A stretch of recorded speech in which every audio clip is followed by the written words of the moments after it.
sports. We are the fourth. We are Minnesota.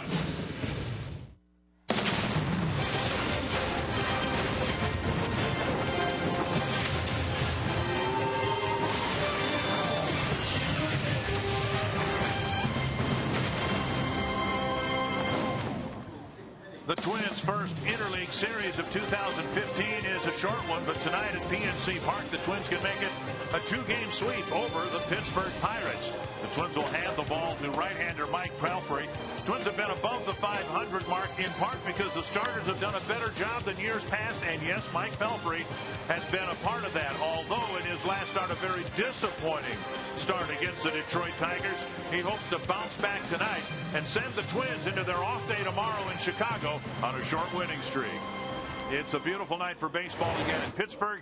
Dick Raymer and Roy Smalley for Game 2 of this interleague series. It's particularly important, I think, for a team on the road to score early. And boy, the Twins done a good job of that lately. They certainly have, and I think all the credit for that can be laying right at the feet of hitting coach Tom Brunansky, who has this team and this offense ready to play right from the very first inning with a plan against the starting pitcher that they're going up against. Innings 1 through 3, the best in baseball in scoring runs. That is really, really unusual for the Twins, but it's because Tom Brunansky scouts these pitchers. He knows what they're throwing. He's got these guys on a good plan for attacking the pitchers, and most of the time, good pitchers take an inning or two to get started. In the words of Tom Kelly, be ready to play from that first pitch in the first inning.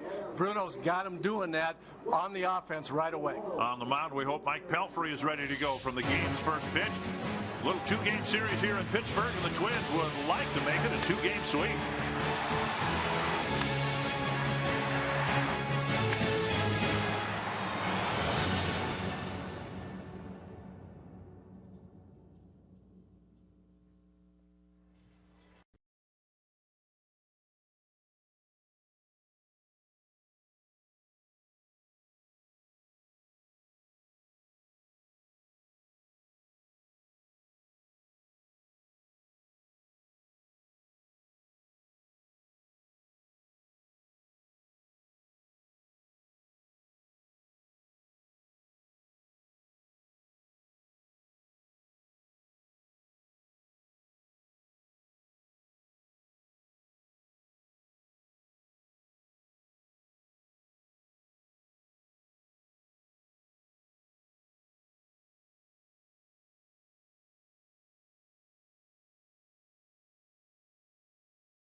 Pirates take the field. Game 2 of an 8-game homestand for them. The Twins, after the game today, will leave for Chicago. They got an off day there tomorrow, and then 3 games over the weekend with the White Sox. And after today's game, Roy, we will have reached the mythical 1/4 mark of the season. This is the 40th game for the Twins. It's a big one. And the Twins on a pace to win in the neighborhood of 90 games, which is a far cry from the last 4 years. Twins doing very well since that awful first week of the season. We'll see if they can build a little winning streak through this road trip. The Menards batting order for the Twins identical to the lineup last night, with the exception, of course, of the pitchers: Santana, Dozier, and Mauer, Plouffe, Hunter, Suzuki, Hicks, Robinson, and Pelfrey. Jeff Locke on the mound for the Pirates has not pitched well of late. They're saying, although he can strike you out, 30 strikeouts in 40 innings, but he hasn't pitched all that well, and it'll be interesting to see how the Twins hitters and Tom Brunansky, their coach, are approaching Locke tonight. I wouldn't be surprised if it's not an awful lot different than the approach they had against Francisco Liriano. The Pirates out in the field. Brought to you by Northland Ford. Starling Marte is in left field. Andrew McCutchen is in center. Josh Harrison in right. At third base, Jung Ho Gang. Jordy Mercer back in the lineup at short. Neil Walker at second. Pedro Alvarez at first. And Francisco Cervelli is behind the plate. Another left-handed starter for the Twins. They are 12-5 against left-handers, or to put it another way, almost half their games played this year have been against left-handed starters, and may as well get used to it, because when we get to Chicago, we've got 2 more waiting for the Twins. Sale and Quintana will pitch for the White Sox. Jeff Kellogg has the plate. Brian O'Nora, Clint Fagan, and Al Porter on the bases. With a left-hander on the mound, all the switch hitters will hit right-handed, and that includes Danny Santana. And he takes a strike at the knees. That's where Jeff Locke wants to live, right down there. 2-seam fastball, meaning a sinking fastball. He wants to stay out on that side of the plate. He'll show you that one in there. That's why I said I wouldn't be surprised if the Twins' approach is very similar to last night's approach against Liriano. Take everything inside, look for it out over the plate. Missing inside. Talking with Bob Walk, who's working the Pirate telecast tonight, about Locke, and he says he's got to get strikes in there. Just throwing pitches in there won't do anybody any good. He's got to get strikes called in there. That ball is just foul. No, fair. I beg your pardon. And Santana digs for second, and he is in with a double.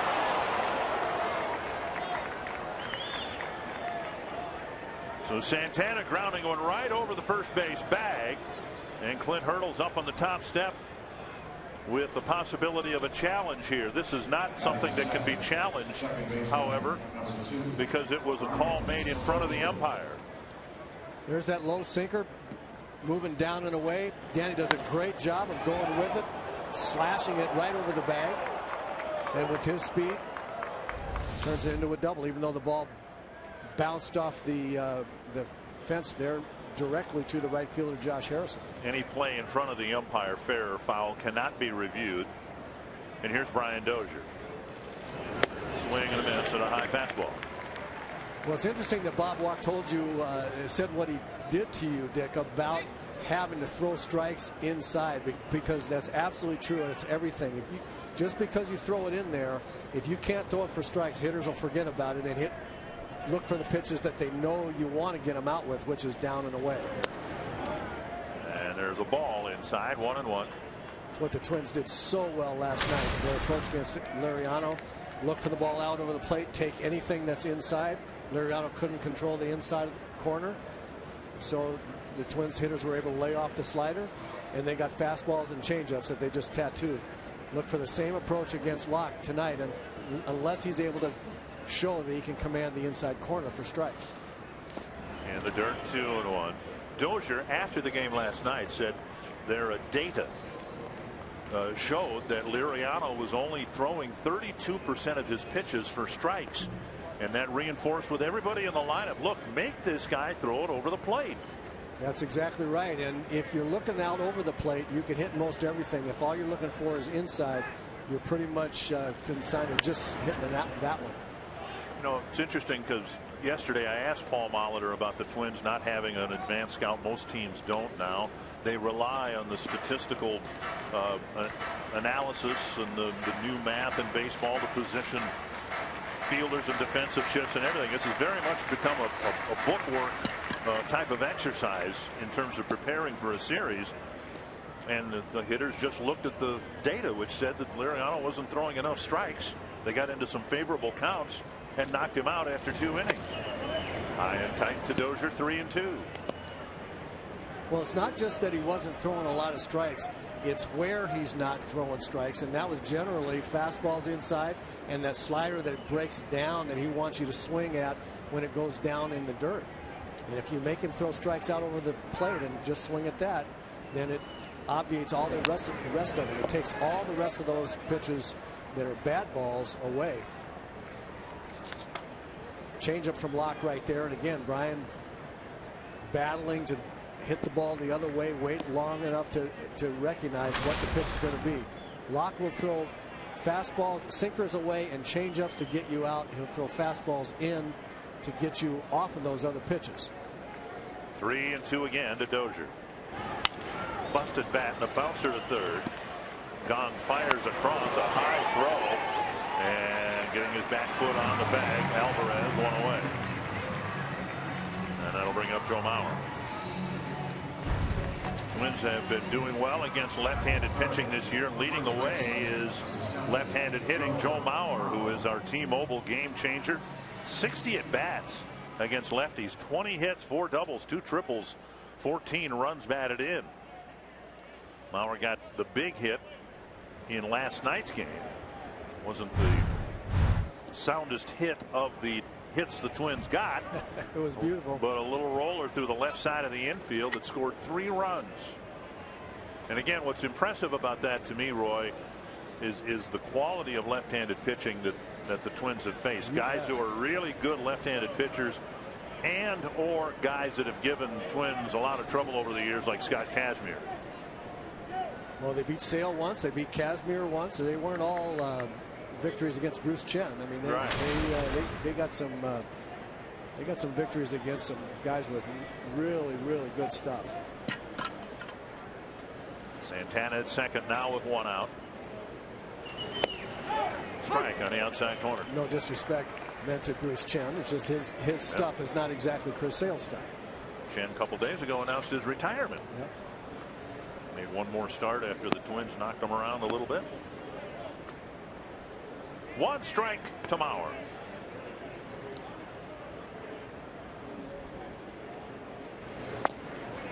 Strike 2 called. And Joe thought, I think the first pitch was outside, and I think he's pretty convinced that pitch was inside. But there he is with an 0-2 count.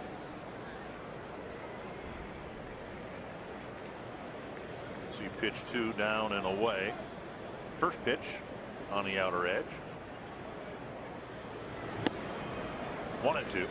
One of the things that drives hitters crazy is the umpire expanding the zone. It's one thing when pitchers are throwing the ball right on the corner, but if you're going to get that pitch out there on the outside corner, if a pitcher is, the hitter really doesn't like it when the umpire is going to give him everything on the inside, but both corners too.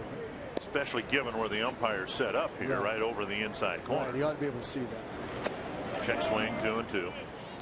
In Mauer's big at bat, the 3-run single, he fell behind 0-2, worked the count full, and Tom Bernanski was saying today that was the key to the whole at bat, to have Joe battle and get back to a full count, which allowed, among other things, the runners to take off and Dozier to get his walking lead from first.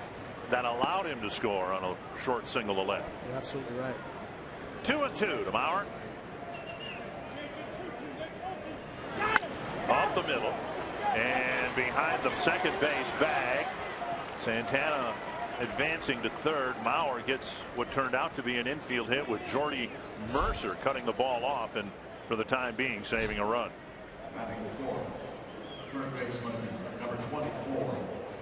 That'll bring up Trevor Plouffe with 2 men aboard.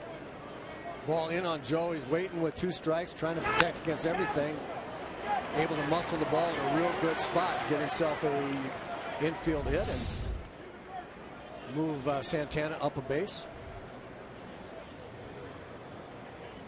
Big spot here for the Twins, trying to break out on top early. As we showed you in the open, they've done a real good job of that this year in the first 39 games.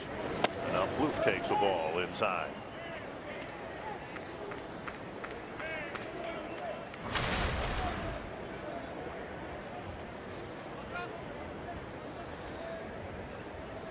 Very solid numbers in that key stat for Trevor Plouffe.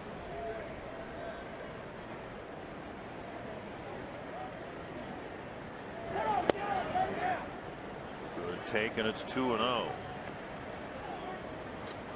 Good example of a combination of consecutive pitches that Locke will try to throw. Fastball in, get a guy thinking he's going to come in there with something hard where you have to be in a hurry, and then throw him a changeup. The changeup just wasn't in a good spot.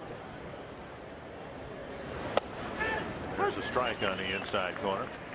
Plouffe hitting .280 against lefties with 3 home runs. Hunter hitting .286 with a couple of home runs against lefties. Dozier hitting over .300 against lefties.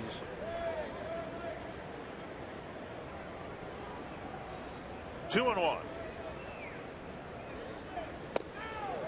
3-1. Hunter's waiting on deck.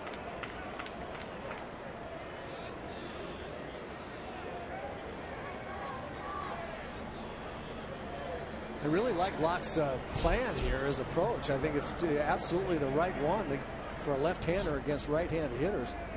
But as we were saying earlier, it's one thing to throw the ball in a lot to set up everything else, but if you're not throwing it for a strike, it's not as effective.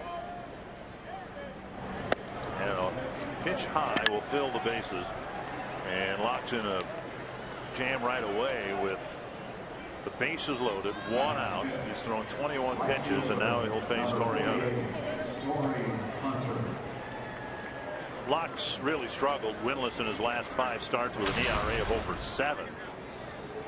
And here are the Twins in the first inning, ready to put up one of those crooked numbers. We talk about crooked numbers, and ultimately that was the difference in the game. Pirates scored in more innings than the Twins did last night, but it takes a lot of ones to make up for a 6. That's right. First pitch missing, ball 1, and Cervelli looks over his left shoulder.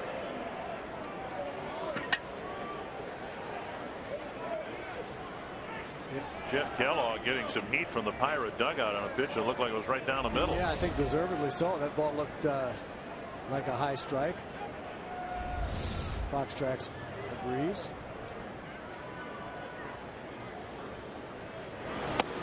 And now missing inside, 2-0.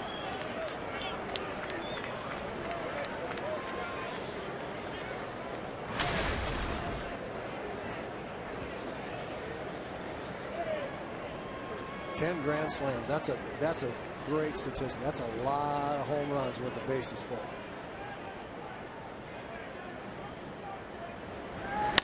Driven to the right field corner. Hard off the wall. 2 runs will score. Plouffe to third. Hunter to second. They're going to wave Plouffe around. And the cutoff man was missed, and it's a 3-run double. Another fundamental error by the Pirates, with Harrison airmailing the cutoff man, and that allowed Hunter to clear the bases. And another fundamentally beautiful plan of attack at the plate by a Twins hitter. This time, Torrey Hunter getting a 2-0 fastball, not trying to pull it, going right with it, and just hammering it off the right field fence. Great approach. We've been talking about how smart the Twins hitters have been and the plans that Tom Brunansky has set forth for them and how they've executed it. Here Harrison grabs the ball, an infielder basically that misses the cutoff man and takes away any chance they might have had to get Plouffe at the plate. Scored all the way for first base, and the Twins once again with a crooked number in the first inning. And now Suzuki takes a strike inside. That ball hit the scoreboard and bounced along the warning track and not directly to Harrison. And for Hunter, now 24 runs batted in. He's the new team leader.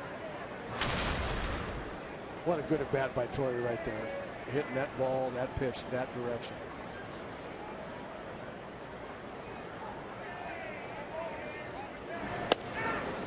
Strike two. See it hit the corner of the advertising section there. Right. And then Gene Glenn sees that. He's waving, he's waving. He said, come on, you got to go. You got to keep going.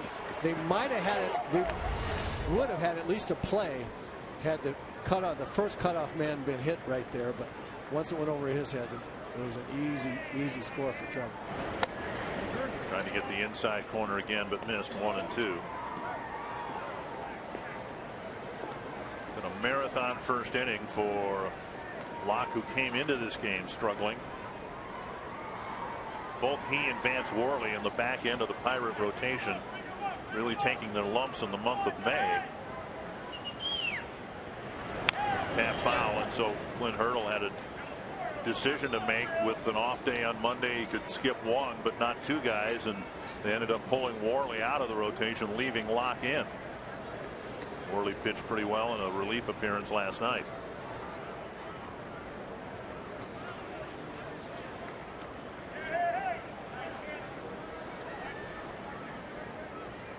Pirates almost as far under the 500 mark as the Twins are above it. And Suzuki on a breaking ball will force a throw. Cervelli to first. 2 down. Again, 1 at bat, producing 3 early runs. Well, the Twins come out ready, just like we talked about in the open of the show. They have a plan, and they execute it right from the first pitch in the first inning. More and more confidence, more and more belief in the work that they're doing with their batting coach, Tom Brunansky. And I think this, in the second year of working together with these guys, really starting to pay dividends. Twins entered the game, or entered this game 4th in the American League in runs scored. Here's Hicks. 2 hits in the game last night, and he takes ball 1. When you're not going to hit a lot of home runs, when you don't have a 3, 4, 5 those positions in your lineup where guys are going to hit a bunch of home runs, it's direly important that your plan up there at the plate is a good one, that everybody's going up there and having good at bats, trying to be successful or trying to do things that are going to allow them to be successful against a given pitcher, whoever the pitcher is that particular night. And that's where the Twins find themselves. They have got some guys can hit the ball out of the ballpark, but for the most part, it's a grind out the at bats, have the right plan, execute the plan well, and that's what they've been doing in this streak. Swing and a miss. Hicks uncoils on 2-0. Remember that last night the Pirates got just 2 innings from their starting pitcher. And now Locke on the ropes early. Already has thrown 32 pitches.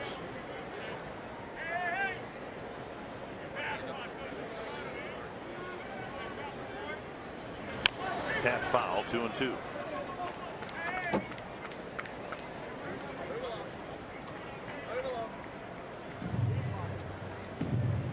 Hicks will see a lot of action from the right-handed batter's box.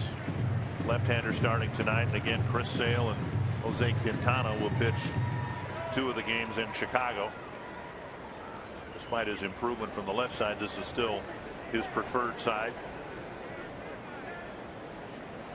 2-2. 3-2. Oh, that's a really good take right there by Aaron. He got to 2-0. He has seen 3 straight changeups. Way out in front, 2-0. A little bit out front, 2-1, and then a good take there to get him to 3-2. Not a fastball count. He could get anything. He doesn't want to be too quick here. He's got to identify the pitch. Foul back over the Twins dugout.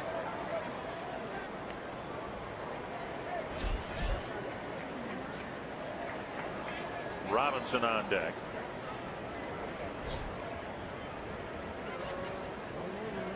Hicks drew his first walk of the year last night. Also got a couple of hits.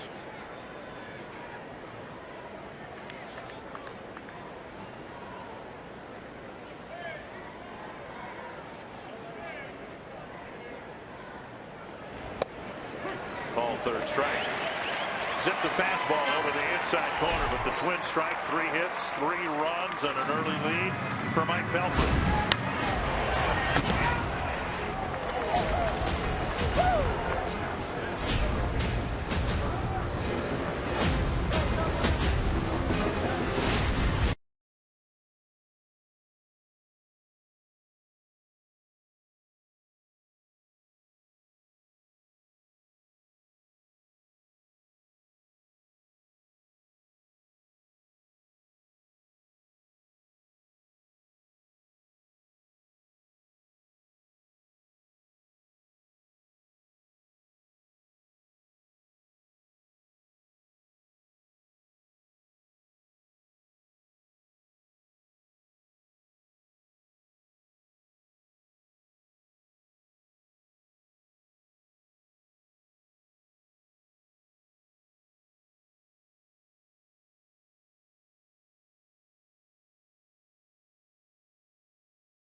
3-0 lead now for Mike Pelfrey. Clint Hurdle, longtime Rockies manager, has already been here 5 years. Done a great job getting the Pirates franchise back on track. And the Menards batting order has Josh Harrison leading off. Neil Walker, Andrew McCutchen, Starling Marte, Jung Ho Kang, Pedro Alvarez, Francisco Cervelli, Jordy Mercer, and then the pitcher. Mike Pelfrey back on the mound for the Twins. First pitch up high, ball 1. Really been kind of a tale of 2 pitchers so far. He's pitched very, very well in 5 starts. Last 2 not as good. Misfiring twice, 2-0 to Harrison, who brings a 7-game hitting streak into the game. 140 starts in the big leagues, counting tonight. And a strike. So important for Pelfrey to get the leadoff batter. Foul back 2-2. He's been scored on in 11 innings this year. 10 times in those 11 innings, a leadoff man has gotten on base. It's like the whole world changes for him once he has to pitch from the stretch. Well, and the other part of that is that when he's good, he challenges the strike zone. There's a little flare to the right. Hunter coming in, won't get there, and it's a base hit for Harrison. And he wastes very little time extending his hitting streak to 8 games.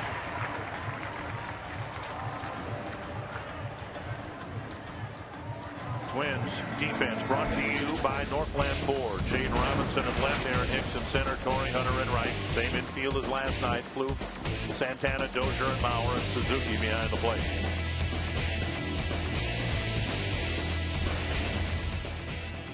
Neil Walker will bat.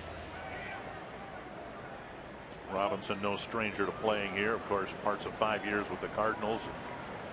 Played a lot of games here at PNC Park. Down and in, ball 1. Walker this year a much better hitter from this side of the plate. Hitting just under 300 from this side, just over 200 from the other side. Switch hitters are 2 different hitters. You don't do things the same way very often. And Pelfrey falls behind Walker 2-0.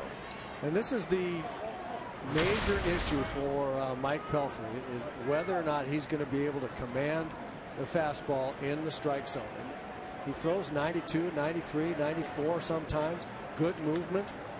It's just not good enough to pitch 2-0 all the time. Might be 2. Santana steps on the bag, throws high. The runner at second, Harrison, retired, and an on-target throw would have completed the double play. Dozier was waiting on the bag and may have accidentally interfered with Santana's footwork. You know, it's one thing for a shortstop to be going exactly toward the bag. When he has to redirect that much, I think it's easier just to go ahead and flip the ball to your second base partner there.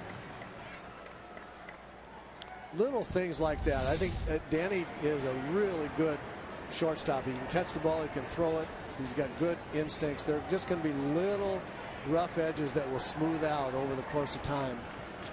We have to remember that last year he played mostly center field, very few games at shortstop. Pelfrey, when he's going good, and gets a lot of ground balls. He'd like to get another one here. Off the bat of McCutchen.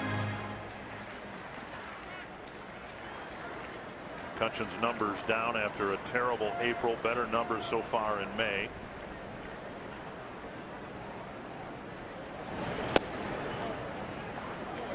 One and one.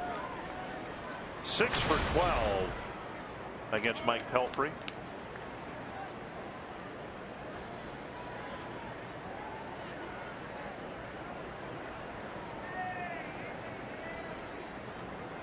Teams have stolen successfully 4 times on Pelfrey. Blue backhands, fires across, on target, 2 down. Good play by Blue, backhanding the ball, realizing that he might not have a play at second, and McCutchen not running as well because of the sore left knee. Gets the out at first. Very nice play by Trevor. A nice backhand here. McCutchen hits this ball hard, but hits it into the ground.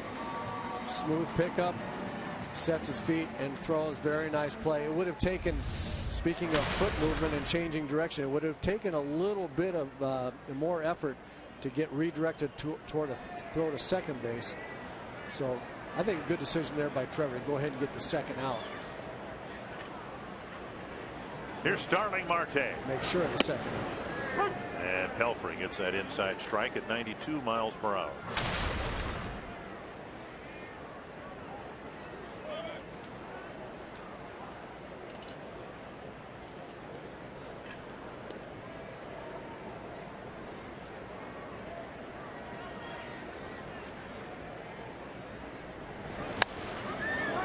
Foul back 0-2. Pelfrey one good pitch away from stranding a runner at second. Just 13 pitches so far.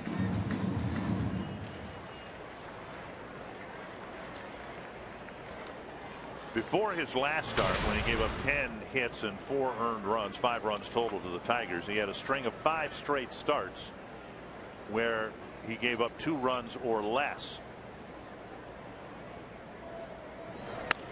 On the ball, ground, and a fair ball down the line, and it'll put the Tigers on the board at double, with Marte hitting the one very softly between Bauer and the line. The 2 hits in the inning, both of them jam shots. One muscled over the infield, the other one muscled past the first baseman. Pelfrey beats him here. He gets it in on him. Marte's strong enough to hit it weakly, but in the right spot down the line. And I will say this, Mike Pelfrey's a ground ball pitcher, and when that fastball is down, he gets ground balls.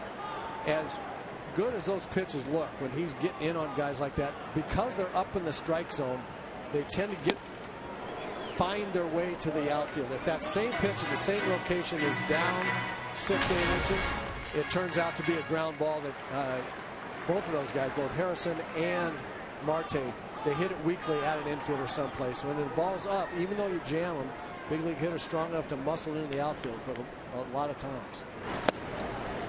1-1 now to Jung Ho Kang, moved to third, has been playing short for the last 4 games for the Pirates.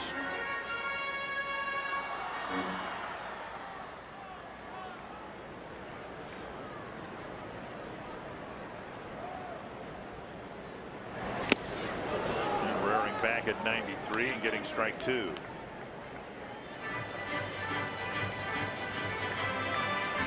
Oh, another inning where the leadoff man reached and scored on Mike Pelfrey.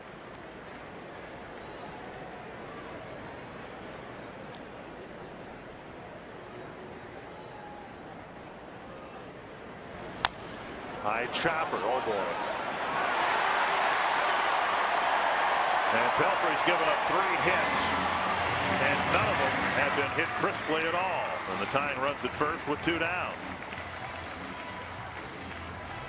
That'll bring up Pedro Alvarez. They haven't squared one up yet, and this is maybe the worst of all of them. Pounding it right into the ground, lands in no man's land. Nothing anybody can do about it. I am curious. He's not thrown a splitter yet, and he's got a good fastball. Obviously, he's throwing the ball by guys. They're not swinging it well.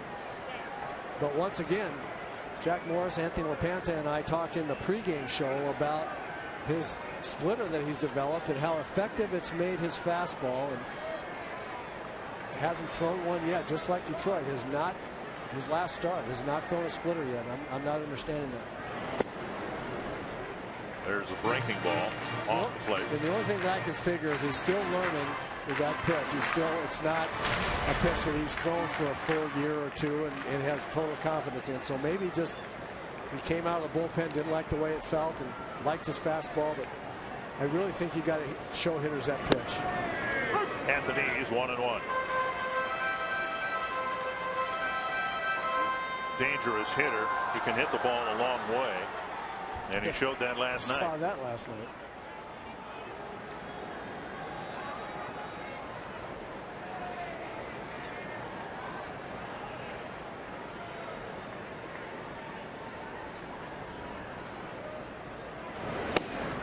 Two and one.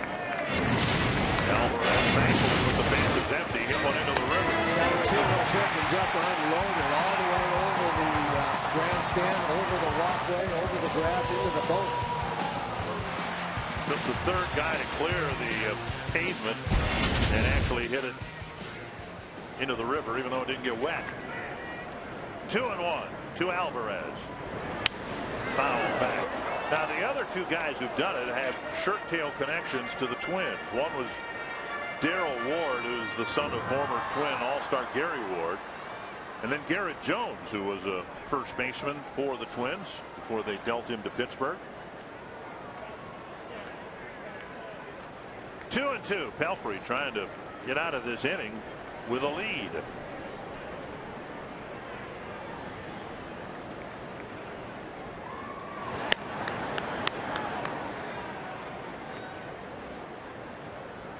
See if he can get this guy out here. He really deserves it. I think he's given up 2 hits on below the label of the bat, and 1 chopped straight down in front of the plate for an infield hit. He's got an out coming to him here, I think. There we go. Breaking ball. Strike 3. And Suzuki tags Alvarez for the 3rd out. That might have been the splitter in the dirt right there. It looked like it might have been a slider, but it was an effective off-speed pitch.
McCutchen is one of the best center fielders in the game today, and he was 10 years old when Torrey Hunter made his Major League debut for the Twins back in 1997.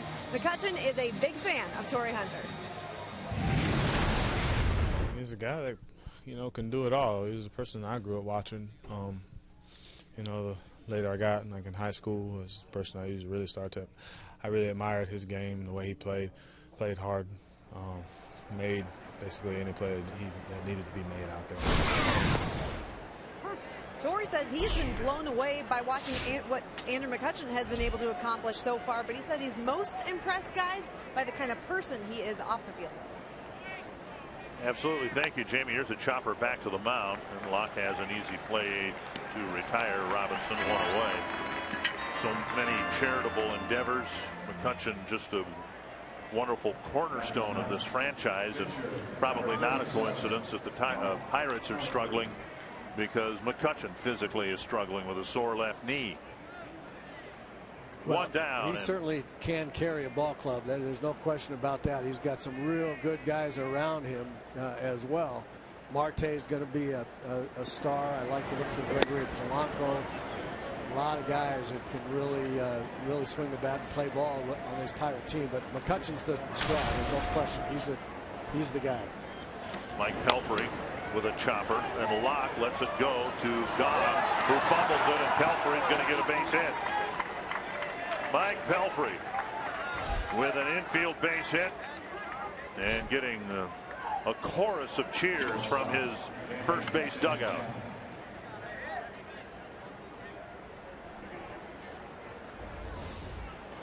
Hits over the top of one, not unlike the base hit that Gone got against Pelfrey. And what's really fun to watch is how he could just flat motor down. Yeah, he could smell it. He could smell that base hit. He could smell the base hit. A .098 career hitter, 26 hits and 265 at bats. And now Santana down the right field line, a long run for Harrison, and he makes the catch. A fair ball catch with Santana nearly getting another extra base hit down the opposite field line. 2 down. Second baseman, Brian Dozier. Harrison plays a lot of positions on this team, but one thing he can certainly do is run. Ran that ball down, made it look easy. Here's Dozier, bounced to third his first time up. Twins got a leadoff double, infield hit for Mauer, walked to Plouffe, and then a wall crashing 3-run double. Now a pop up on the first pitch, but it's backing out of play, 1 strike. Yeah, not the best at bat by Brian with a runner on second, nobody out to lead off the game. Really looking to hit the ball the other way and at least get the runner over to third, even if you make an out. Tough to do that sometimes when you're swinging the bat as well as Brian is to his pull field, hitting home runs, but you still have to give that a shot. And you've been around the cage enough to know the theme this year during batting practice. Situational hitting is runner at second, trade places with them. You hear it a couple of times a day hanging around the batting cage. Well, that man right there has preached now for going on 2 years that they're going to be the best doubles hitting team in baseball, and he's got these guys believing and trying to hit it hard all over the field. And Dozier fights off an 0-2 pitch. You know, it's a different philosophy rather than, you know, give yourself up, hit the ball to the right side, advance the runner. Just got a guy at second base, trade places with him. You take over at second, he'll come home. Well, with 1 out and 2 out, that's what you want to do. With nobody out, you want to get him over first. If you can trade places with him, fine. Whoa. Locke thought he had the inside corner. 1-2.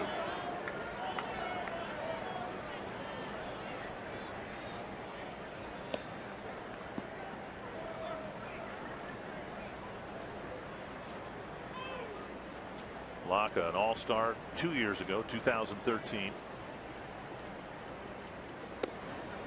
And now inside, 2-2. Didn't pitch in the game, was injured, but had a very good year for the Pirates.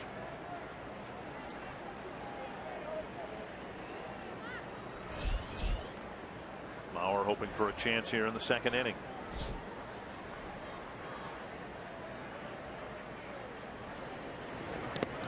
And and now 3-2, and we'll get to see Mike Pelfrey open it up and sprint towards second base. It may take a bolt to the 410 corner out there in left center. Full count. Pelfrey will get an early break from first. I'm not sure that matters, but he will. And strike 3. Cervelli hangs on to the foul tip. Pelfrey with an infield hit. He's left the board. It's still 3-1.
After his infield hit and his dash towards second base, but he's out there to pitch to the Pirates in the second inning. Our Sanford Health injury report. Frankly, for a lot of people, the Yankees have been one of the surprise teams this year because they climbed to the top of the division, but now some injuries have started to set in. Jacoby Ellsbury is going to miss at least the rest of this month with a right knee sprain. Maybe the most indispensable. Yeah, he carried them early in the season. He's among the league leaders in runs scored, hitting 324. He's been playing great. Former Yankee Francisco Cervelli is the regular catcher here in Pittsburgh. He took strike 1 from Pelfrey. Cervelli left the game in the middle innings last night. Had a chance to check with him during Pirate batting practice today, and he said it kind of a cumulative thing. Just he's really been beaten up over the last 3 games, and we've seen that happen to catchers. Kurt Suzuki takes a beating, and not so much one instance, sometimes just the cumulative effect. Saw Cervelli early in the game last night trying to block a pitch, and the ball came out of the dirt, got him in the neck. Then Suzuki hit by a pitch, and the deflection hit Cervelli in the side of the mask. So for precautionary reasons, they just got him out of there last night. Catchers just get absolutely beat up during the course of the season. It's amazing how they can be as durable as they are. Ooh, might have been the splitter. That was the splitter. He didn't throw it where he wanted to, but it still looked like a pretty good pitch.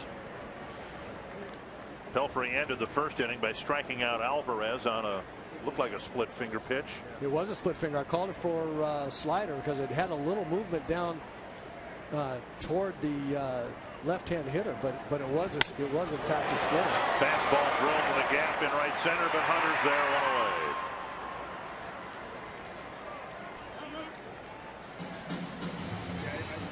Here's the pitch we were talking about to Alvarez. I said it was a slider. Watch this ball go down and toward the back foot a bit of Alvarez, and so that little movement right to left made me think originally it was a slider, but that was a good split finger. And that is, as Jack Morris said in the pregame show, it's a swing and miss pitch and a strikeout pitch, and a good one for Pelfrey. He hadn't thrown very many of them today, but that was a good one. When we were in Detroit in his last start. I think we spent more time talking about his split finger pitch than he spent throwing it. Way more. Tap to the right side. Mauer backhands it. Pelfrey. Man, look at those long strides, those Winfield-like strides. Got him to the bag for out number 2.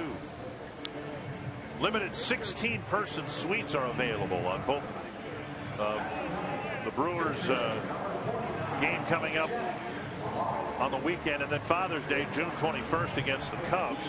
Each 16-person premier suite includes food and beverage and 2 parking passes. Jack Morris will stop by on June 7th, and Kent Herbeck on June 21st, and join you for a family photo. 833 Twins, or visit twinsbaseball.com/groups for more info and reserve your premier suite.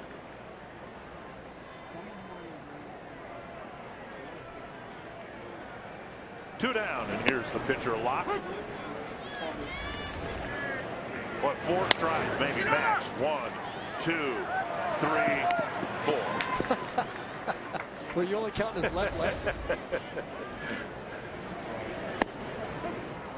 And a quick strikeout of Jeff Locke, and a quick 1-2-3 second inning for Mike Pelfrey.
Twins baseball on Fox Sports North is presented by Menards. Save big money at Menards on all your home improvement needs.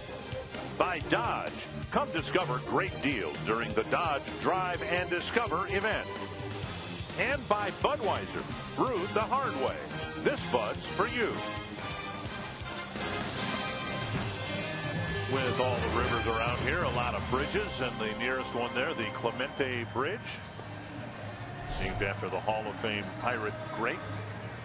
One of the best baseball players of all time. What a player. And his number 21 retired. Let me rephrase that. One of the best baseball players in the Hall of Fame.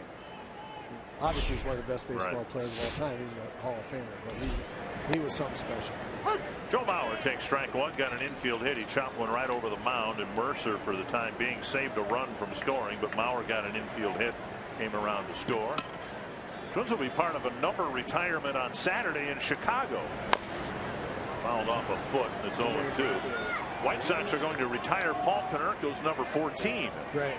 Is really good, because if they retire his number and he's retired, that means he can't play that night, right? He can't come out of retirement and hit a home run wearing number 14. So all of that's good for the Twins. 2 strikes to Mauer.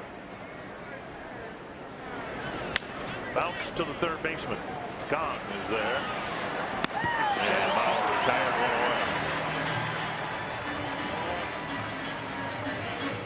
The White Sox will be anxious to play much better against the Twins than they did in Minnesota. They're playing good baseball generally, getting started late in their game today because of some rain issues at U.S. Cellular Field. Lost a ball game to the Indians last night, ending a short winning streak. Ball one to Trevor Plouffe, drew a walk right before Torrey Hunter's 3-run double.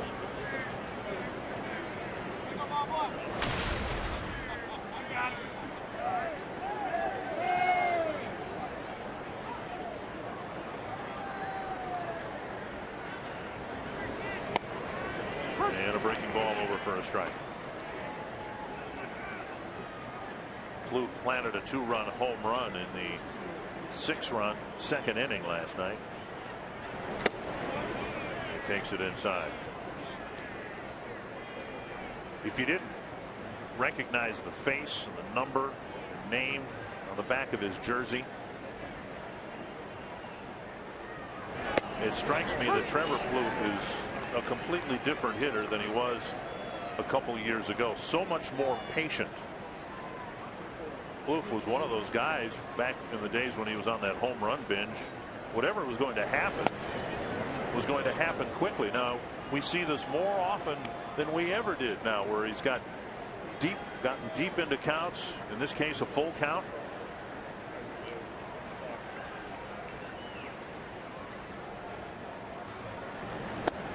And he's just taken his second walk.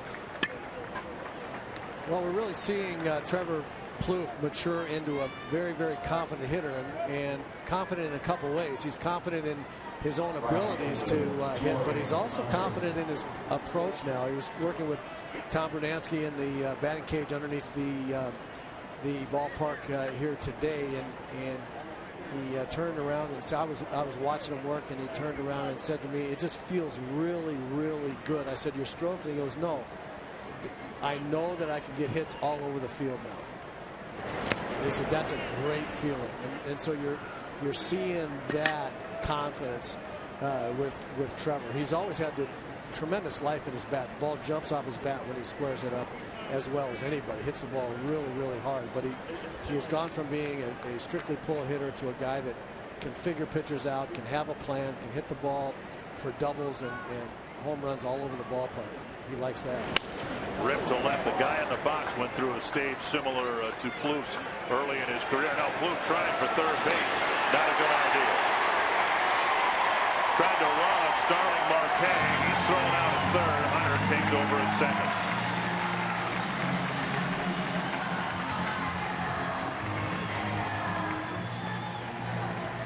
Two down and a runner at second for Kurt Suzuki. Torrey looking for a fastball that time, got one up and ripped it, and this ball not close enough to the line to run on Marte. Trevor's thinking with one out, it's a good gamble to try to get to third, and he's right about the one out situation, the one out gamble. It's the best time to take a gamble trying to get to third, but you have to make it be a bit closer than that, and you got to know the strength of the outfielder's arms. Marte, a terrific outfielder, great arm. Twins took some liberties on Marte last night. He was a little lackadaisical in getting to Mauer's ground ball single. Chopped to the left side, gone. Digs it out, fires to first. Twins get a walk and a single, but no damage done in the third.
You can enter now for a chance to win a trip to the MLB All-Star Game on Fox for you and 3 of your friends. Upload 2 photos at foxsports.com/fantastic all-star now through June 3rd. All-Star Game this year in Cincinnati. And the Twins will be represented. We know that. How well represented might be determined on how well they play in the next 5 weeks or so. First pitch strike to Josh Harrison. He flared one down the right field line in front of Torrey Hunter for a leadoff single. Pirates got 3 hits. None of them hit well. They scored a run in the first. Now grounded up the middle, a base hit. Harrison with 2 hits. And the leadoff man is on against Pelfrey. That'll bring Neil Walker to the plate representing the tying run. And Walker and Brian Dozier, the preeminent power hitting second baseman in the game right now. Both of them very, very good players. Good offensive players, good defensive players. And I wouldn't say they're underrated, at least not around baseball. I think everybody knows about these 2 guys. I think they're underknown by fans out there, or maybe underappreciated by majority of baseball fans. But 2 really, really fun baseball players to watch play second base and hit. Ball 1 to Walker. Walker, his first time up, hit a ground ball to Santana. The Twins should have turned a double play. Santana's throw to first was high, and ultimately that's what cost the Twins a run in the first inning. The funny thing is going to be 1-0. where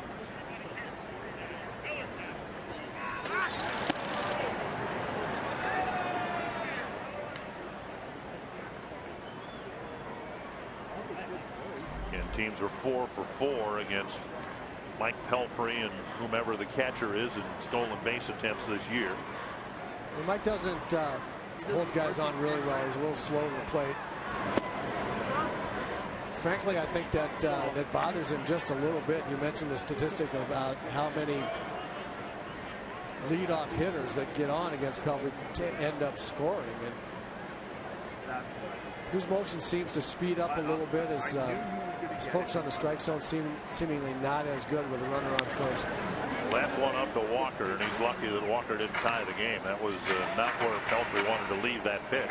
Well, he's turned around his fastball command a little bit in terms of getting it in the strike zone. He's not commanding it inside the strike zone really well. He's been up most of the time. His strikes have been, I would say, mid-high to stomach high most of the time, and he really wants to get the ball down lower than that. There goes Harrison. Swing and a miss. Suzuki's throw right on the bag.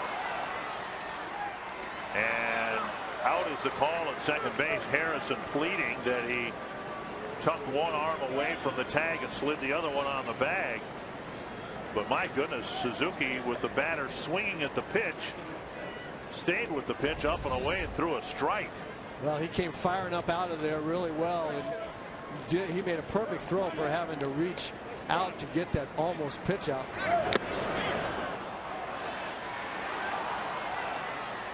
Umpire saying that he got him right underneath the left arm, even though Harrison's saying he switched arms on Brian, but I think Brian made a nice quick tag and got him before his right hand got on the bag. Nice throw by Kurt. Nice mechanics there. Bouncer to second. Dozier to Mauer, 2 down. Managers now have learned to disregard the player's reaction on a play at the bases. So many players have cost their teams challenges when the replay showed that the ump got it right in the first place. Well, I think the managers are dependent on their video coordinators now. That's where it should be. I mean, you want to get an idea from the replay of it, not from the reaction of the player. Now, one of the challenges that the Twins made the one last night wasn't a managerial challenge, but Paul Molitor asked the umpires to look at the called home run because Torrey Hunter in rather animated fashion said no. He wagged his finger side to side. No, I did not go out. And so the Twins asked the umpires to look at it, and instead it was ruled a double. Well, Torrey got a real good look at that and didn't have any real personal investment in whether or not he was telling the truth. You know, most of us players, you know, when we make a lot of we have a lot of reaction to based on what we'd want the outcome to be, not necessarily what actually happened. 2-1 to McCutchen. Fouled off the mask of Suzuki. Pelfrey checks with his catcher, makes sure he's okay. So now you got a great hitter who last time he faced Pelfrey didn't have a splitter. Now he got him 2-2. Bases are empty. Yeah, I'd like to see him throw it. I'd like to see him, if he doesn't get him this, he'll throw it again. Fastball down the middle. And it's lifted foul. Well, this is what the enigma of Mike Pelfrey is to me. He's got a good fastball. He throws it 92 to 94 with movement. Here's one of the better hitters in the game, and he threw the ball by him right there. He fouled it. It was very, very late on the fastball. So clearly Pelfrey's got a big leg fastball. He just needs to command it in the strike zone. There it is. The splitter, and McCutchen swung over the top of it. Yep. And Pelfrey faces just 3 men in the third. Good pitch to strike out a good hitter. Swing and miss pitch, as Jack Morris said.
Right-handed and left-handed batter. Ignore the result, but look at the different approaches he has. Well, I mentioned that switch hitters are two different hitters from either side. Look on the right, hands quiet, big leg kick, and go and swing. Now, from the left side, he felt like he needed something to get his body and his hands going and get him back on his left leg so that he could have a strong swing at the ball. So he developed that big hand hitch plenty early. It's not. Liner to center and down for a hit. There's a nice swing right there. But you'll watch it again. He's very quiet hands on the right side. He got the same leg kick from both sides. Ignore the result. Yeah, quiet, and look at that big hitch on the left side. He's not hitching as he's starting to swing, so it's way early. It's just fine. Doesn't get in his way. It's all about getting him to a launch position on the left side that he felt like he wasn't getting to before. What do I need to do to get me going, get my body moving, get my hands ready to fire? So he came up with a little early hitch there to kind of remind himself where the big end of the bat is and how he wants to get back and then throw that big end out in front of him to swing. So again, you're different hitters as a switch hitter, left-handed, right-handed, oftentimes, and you just have to find a way, both sides, to get the job done. Robinson takes ball one. You see right-handed, we just on the base hit. Watch how quiet his hands are. He just raises his leg, his hands go back, His hand stayed back as he saw that changeup and then lined the changeup into center field. So a nice solid swing there, right-handed. Left-handed, still a work in progress, but very much better than what he's shown the last couple of years. Hicks started toward second base and locked with a bit of a slide step, aborted the stolen base attempt. Now 2-0 to Robinson. Strikes me though that it's to have that different an approach at the plate is a bit peculiar. You say that a right-handed hitter or switch hitter different right-handed than left-handed, but it looks like two completely different people. Well, the only difference is that real early hitch. And when I almost hate to use that term hitch because it usually is a bad term where a guy like Oswaldo Arcia hitches down as he's striding into the ball and he can't get his hands back up because of the timing of it. Aaron does it early enough where it really doesn't affect his swing. It's more of a mental deal for him, I think. 3-1 to Robinson with the pitcher Pelfrey on deck. Twins would like to build a lead here. Scored the first 3 runs tonight. Scored 8 early runs last night and then didn't score in their last 6 innings. So the Twins trying to tack on some runs here and take advantage of Hicks's leadoff single. Hicks takes off and the pitch fouled away. 3-2. Kind of a final explanation maybe for Hicks is that left-handed. I don't like hits so much, but the hand and arm cock acts as kind of a trigger for him to remind him of the 2 things he wants to do: get back on his back leg and feel the big end of the bat. And he doesn't feel like he needs to do that right-handed, and that's what I meant by being 2 different. It's not that big a difference between the 2, but on the left side he just needs some kind of trigger. Hicks goes on 3-2, and it's a called strike 3, and Hicks steals standing up. Robinson thought it was inside, and Robinson was on his way to first, and Hicks maybe thought it was ball 4 too because he never went into a slide. Stolen base for Hicks, 1 away, and Pelfrey to the plate. Yeah, that's a mistake that he got away with there. He absolutely thought it was ball 4, and you can't judge the hitter's reaction. You just got to steal the base. Go ahead and go and slide. He peeks in, sees Robinson start to walk to first, and slows up. You can't trust that. You just have to go on in there with a hard slide. Pelfrey with an infield hit. His first time up in his 266 major league at bats. He's driven in 13 runs. He has 5 doubles. Well, he's got all kinds of confidence now. He's got a hit. He's running around the base a little bit. The great hitters always talk about, wanting to get that first hit and then wanting to get that second hit, being greedy. Mike Pelfrey's greedy. He's greedy right now. He's not a great hitter, but he is greedy. Well, let's say he's hopeful. An 0.98 career batter coming into tonight's game. Outside 2-1.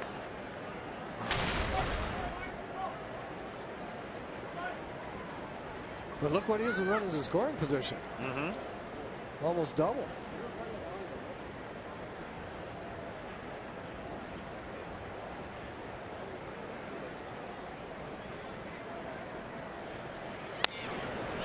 Foul back. He was wearing out the flower pots at Target Field the other day during pitchers batting practice, hitting home runs to left. Pitches coming in at 60 miles per hour.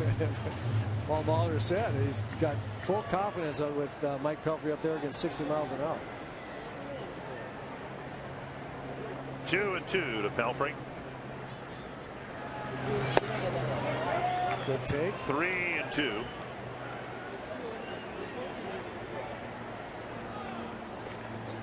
I hope he walks him because I want to see if they bring the jacket out for him. Remember they used to do that when the pitchers were absolutely pitching him carefully down and away. Yeah, it's 3-2 and that ball hadn't been near the strike zone yet.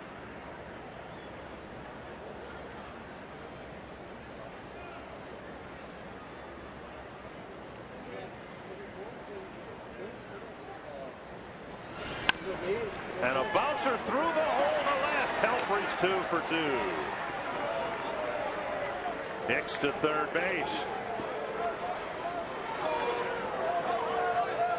And he's getting a lot of hoots and hollers from the Twins dugout now. He's 2 for 2. No jacket. They offered it to him.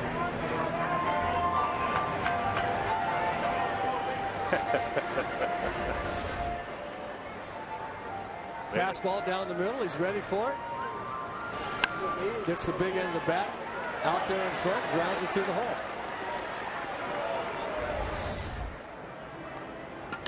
Butch Davis saying, "Now over there, that's second base." And if you somehow make it that far, then the next one, if you turn left, that's third base. I'm telling you, he's greedy, right? Yeah.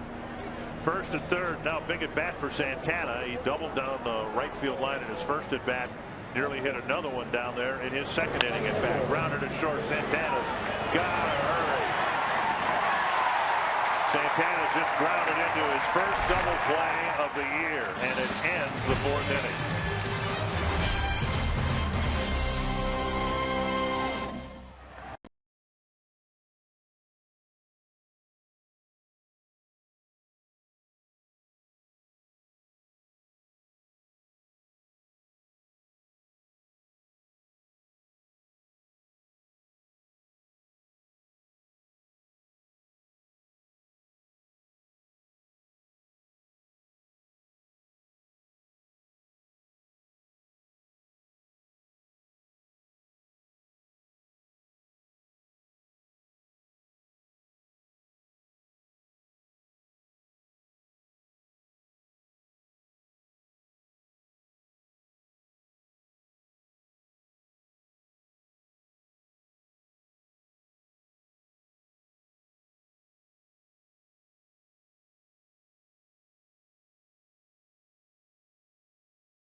All 3 years of his major league playing career with the Minnesota Twins. 207 games played from 1979 to 81, all over the outfield. And he says he will always be grateful to the Twins organization for making his major league dream come true.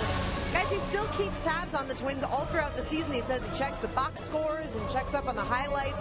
He was also a teammate of our own Roy Smalley, and I asked him, Roy, for some funny stories about you. He said there weren't any suitable for television, but I think he is a good teammate, keeping that clubhouse code of conduct. Attaboy, Soph. No secrets. No secrets divulged. No, we had fun. He's a wonderful, wonderful guy.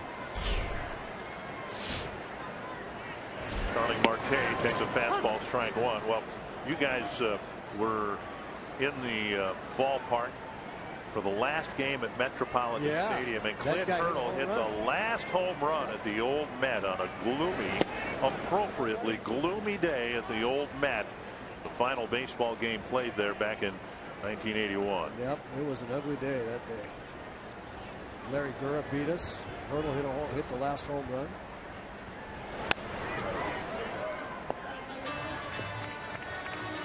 One and two to Marte. Doubled in a run. Didn't hit the ball hard at all, but got an RBI double to put the Pirates on the board in the first inning.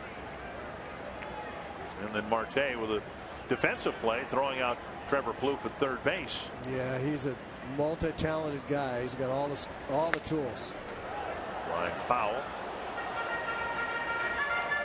Pelfrey really hasn't given up much in the way of a sharp hit. I guess Harrison's second hit was hit fairly sharply, but Pelfrey ran into some bad luck, and his defense kind of let him down on a double play grounder in the first inning, gave a run back, but has pitched well since. Up and away, and it's 2-2. Marte, Gong, and Alvarez in the Pirate fourth inning.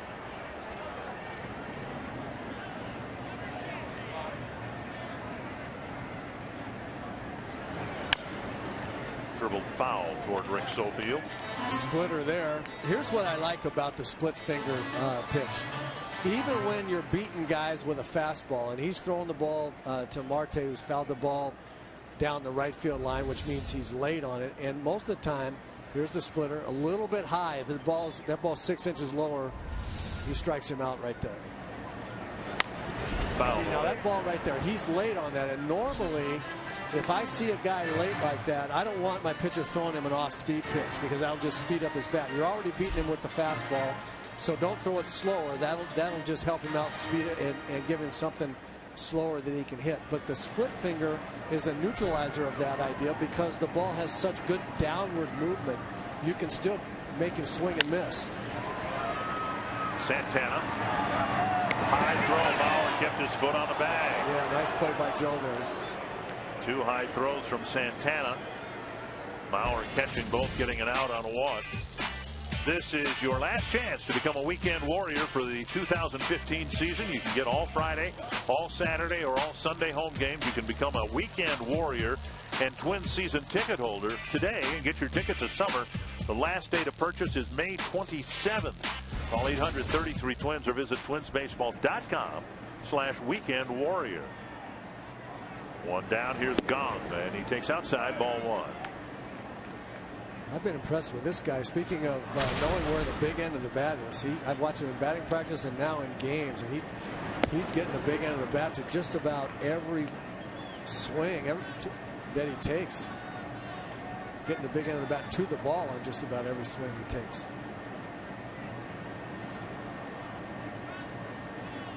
2-0. Pelfrey hasn't walked anyone, but he falls behind Gong. 3-0.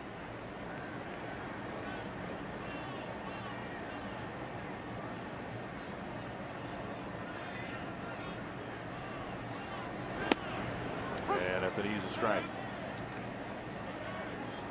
Pelfrey's not had a start without a walk. Season high 4 walks in his second start of the year against the Indians. Chopper to third. Plouffe. Nice backhanded play. And a low throw on one hop to Mauer. I think that might have been one of those intentional one-hop throws that we see more and more of. That ball landed well enough, far enough in front of Mauer for him to make an easy play. Well, this is a terrific in-between backhand. Trevor charges it, makes a really nice play, and you're absolutely right. He threw that ball in the dirt. I started saying the dirt. He actually threw it on the grass by design. Gave Joe a nice long hop to make an easy catch there. But that little hop that he picked back with the backhand glove there was not an easy play. That's a very, very nice play by Trevor to pick that. Here's Alvarez. I know it's through a lot of hard work. How can an infielder soften his hands? You see right there, that was not even a short hop. That was kind of an in-betweener. And to answer your question, Dick, you have to loosen up your arm, and it's got to be almost like a dish rag. You just got to really, really have very relaxed arm from the shoulder on down, and then the ball comes in your glove real softly like that. If you tense up, that ball's liable to clang off anywhere on your glove. Because I think that's one of the improvements we've seen from Trevor. Much more, a softer glove or whatever, both on his forehand side and the backhand. Yeah, I think that's true, and I think that comes with confidence too. Hit into the shift, right to Plouffe, playing on the other side of the infield. Pelfrey gets 3 ground ball outs in a 1-2-3 fourth inning. Brian Dozier will lead things off for the Twins in the 5th.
Pepsi fans of the game watching the Twins jump out in front 3-0. It's 3-1.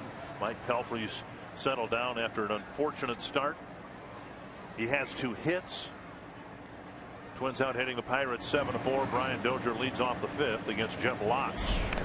And bunted foul, 1 strike. Dozier 0 for 2, a bouncer to third, and a strikeout. You got to get a good pitch to bunt. Bunting is the same as swinging the bat. You wouldn't go up there and swinging a ball you don't like, hopefully.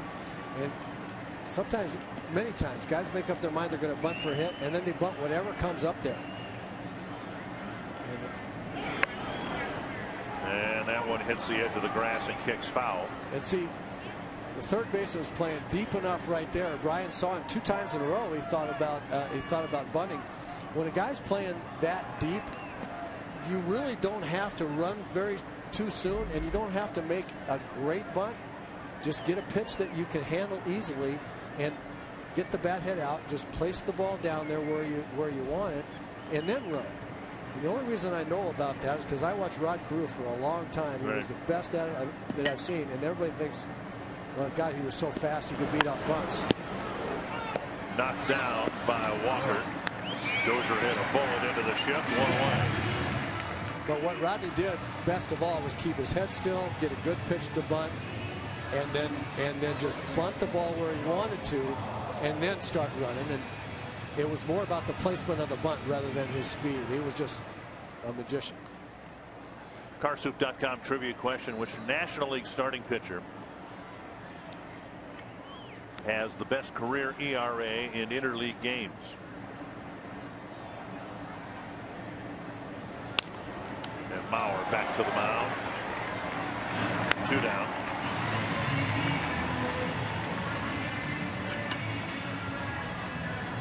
Locke settling down, although he's given up a few hits here or there, nothing in bunches like the first inning when the Twins got 3 hits and a walk and a bases clearing double to take the lead. Here's Trevor Plouffe. To further illustrate Plouffe's improvement as a hitter, and we talked during his 3rd inning plate appearance about how he just seems to be more patient. He's drawn 2 walks here tonight. He's now tied for the team lead in walks with Brian Dozier. We think of walks being a big part of Brian's game. He's got 18. Well, now so too does Trevor Plouffe. And he takes ball 1 with 2 gone here in the 5th. And again, I cannot overstate. We're looking at the split screen at Tom Brunansky. I cannot overstate what the job that I think he's done with these guys. I think it all directly correlates to the work he's done over the course of now 2 seasons. Swing and a miss, 1 and 2. He's got these guys believing in using the whole field, putting the big end of the bat on the ball. He's good mechanically. He works with guys on leg drive and using their legs and all those kinds of things. But he's so positive and energetic all the time. He's got these guys believing in the plan. Foul back. Saw Plouffe back out of the box after that strike 2 pitch, and then he patted himself on the chest and said, hey, my bad, I forgot. Stepping out of the box, and might have gotten an admonition from Jeff Kellogg saying, hey, come on, let's go. Yeah, he stepped out of the box because he didn't like the call from Jeff Kellogg. Check swing. No swing. And it's 2 and 2.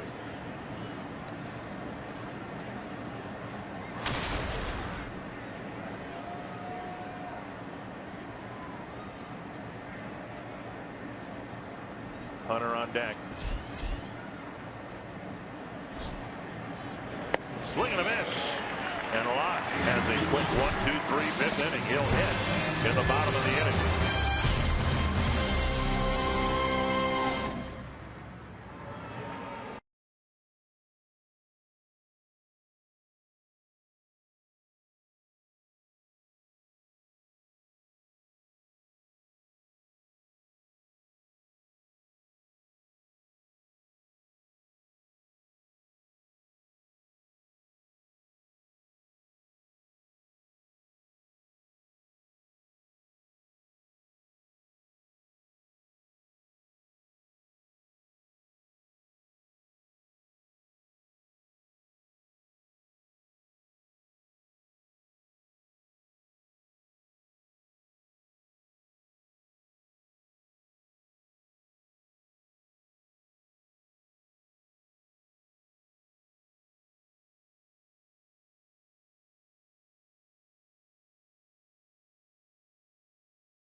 Link, your link to what's next. By NorthlandFord.com and your local Northland Ford dealer. And by Grand Casino. The best stories start here. Dick Bramer and Roy Smalley from Pittsburgh. 3-1. All the scoring in the first inning. Mike Pelfrey will face the bottom third of the Pirate order, starting with Francisco Cervelli. He lined out to Hunter his first time up. And ball one, just off the outside corner.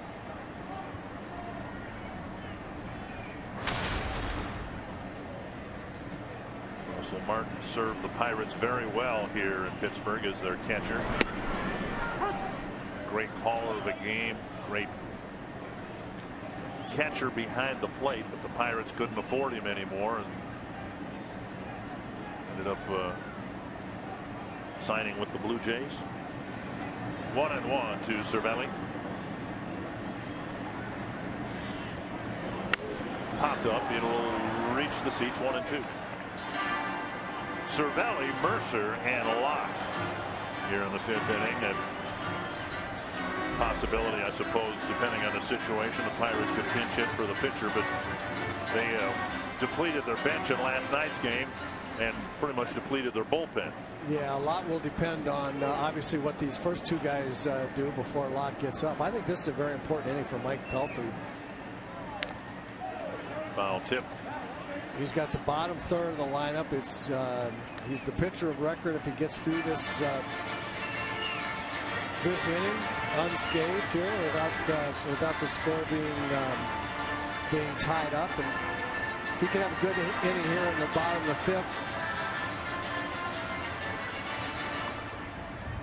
then I think it's I think he has a pretty good chance to cruise through the 6th and 7th as well. I just think this is an important inning. Pirates do have some activity in the bullpen. And Cervelli battling Pelfrey.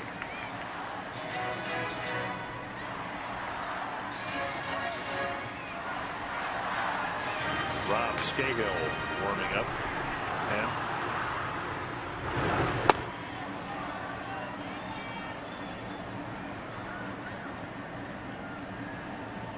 1-2 for the Pirate catcher. Burn the outside corner. One away. Perfect pitch, or so it appeared. So it was called. One down, and that'll bring up Mercer. You can take your family to the ballpark this summer in the Minnesota Twins Our Family section, presented by Fox Sports North.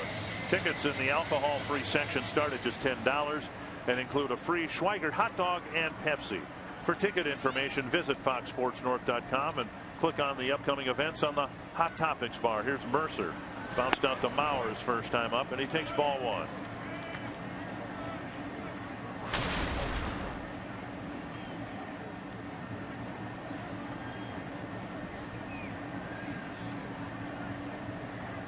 Hit to left and hit well. Robinson back. Makes the catch on the warning track, 2 down. Really haven't seen Robinson being given much business out there in left field, but he broke back on the ball and caught the line drive for out number 2. Yeah, Shane's a good outfielder. He took a really nice route. That's a hard play for an outfielder. Ball hit hard, almost directly over his head. Mercer with a good swing, gets extension out in front of that fastball. Gave it a ride, but you see this route that Shane takes. Very nicely done. Right to the spot. Pelfrey to his mound opponent, and Locke takes strike 1. He struck out on 3 pitches, looking in the second. You look for something, some nugget, something you can hold on to if you step into the box. That's hacked, foul, 2 strikes. And there is this for Locke. He came into the year hitting 102 as a big league hitter, but this year he did drive in his first major league RBI. He's come to the plate 122 times now, and he's driven in 1 run. Pelfrey ahead of him 0-2. And you still maintain you'd rather see that that some of these great hitters go as DHs. I don't know. Kenny Vargas gets 2 singles, big deal, right? Mike Pelfrey got 2 hits tonight. That's a big deal. Chop foul. I just wanted them to bring the jacket out. They used to do that all the time. And it's kind of a cool night here. It's going to get down into the 40s here. You don't have to tell me that. And 4 cups of coffee in your. I'm not even drinking the coffee. Yeah. I'm just wrapping my hands around the cup. 1-2.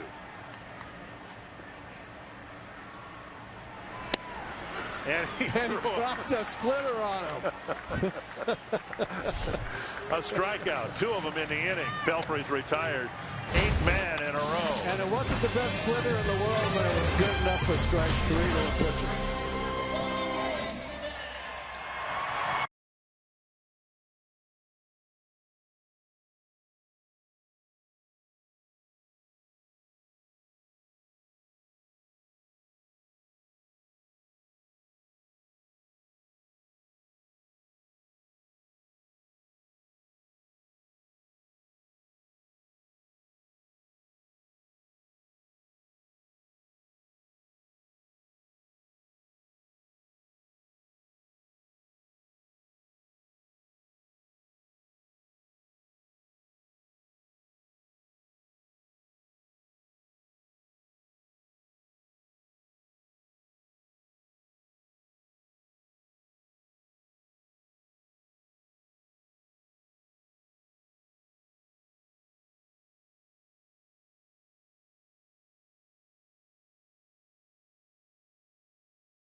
Three to 1 as we go to the top of the 6th in Pittsburgh. 3-1 Twins. Twins fans, don't forget at Twins home games, bring your Circle Me signs. And if you get circled, you may find yourself in the Minnesota Lottery Winner's Circle where you could win $100 worth of lottery scratch-off tickets courtesy of the Minnesota Lottery. Good start for the Twins again tonight. A 3-run top of the 1st inning. Pirates got one back in the bottom. And we move to the 6th. Both starters are still in there. Locke threw 36 pitches in the 1st inning, and in the 4 innings since, he's thrown a total of 48. Torrey Hunter has 2 hits already tonight, including a 3-run double in the 1st inning. A sharp single to left in the 3rd followed. 1 strike. Hunter, Suzuki, and Hicks. Torrey with a single and a double and is now getting greedy.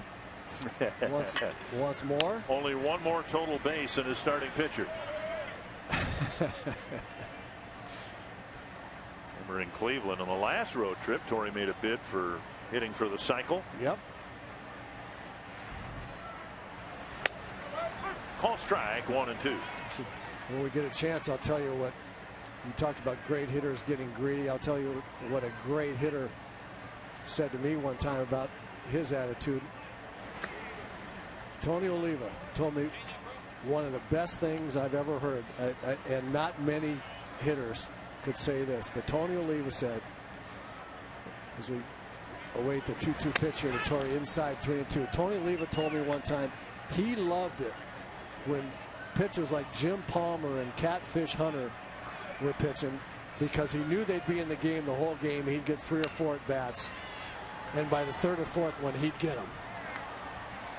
That is the confidence of a great hitter right there. I don't know if too many people thought that about Jim Palmer and Nolan Ryan and those guys, but Tony did. He thought, you can't get me 4 times.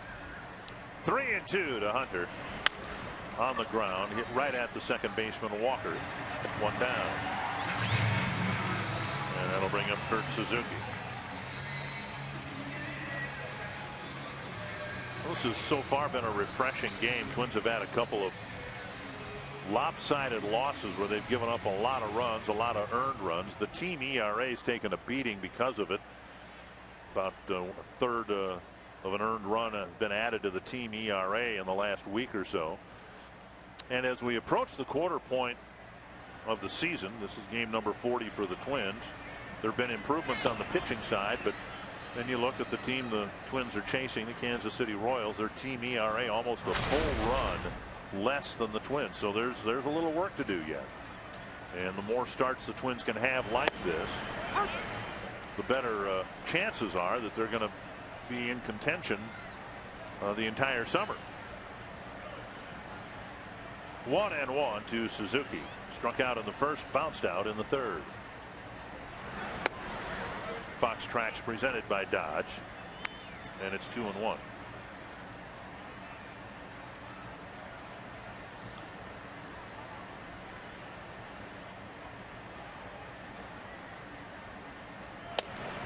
Over the inside corner, 2-2.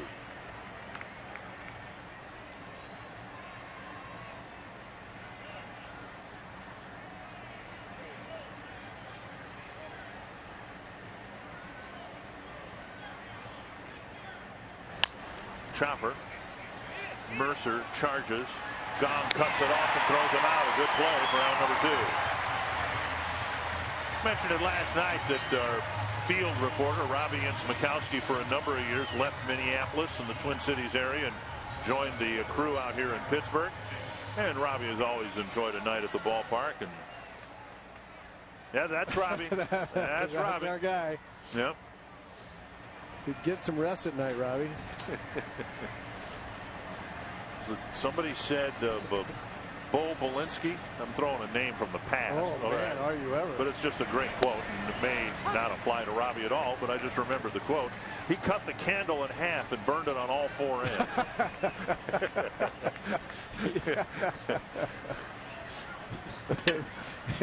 You know, that's such a great line, and even better because it was true about Bo Belinsky. 2 strikes to Aaron Hicks. He singled his last time up, stole second, went to third, and that was where he was left back in the 4th inning.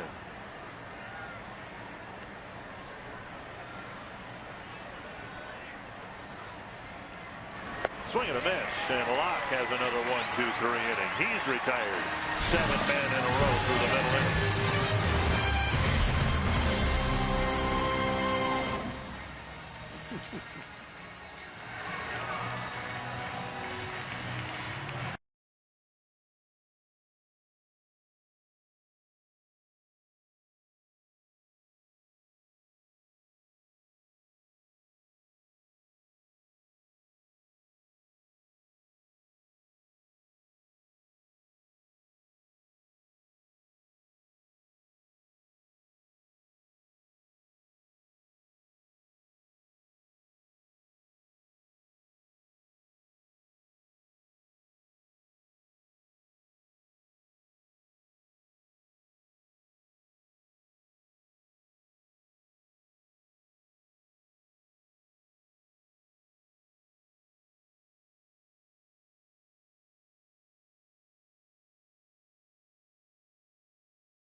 Twins baseball on Fox Sports North is presented by Toyota. The Toyota Time Sales event ends June 1st. Hurry in today. Toyota, let's go places. By Sanford Orthopedics and Sports Medicine for the everyday competitor in all of us.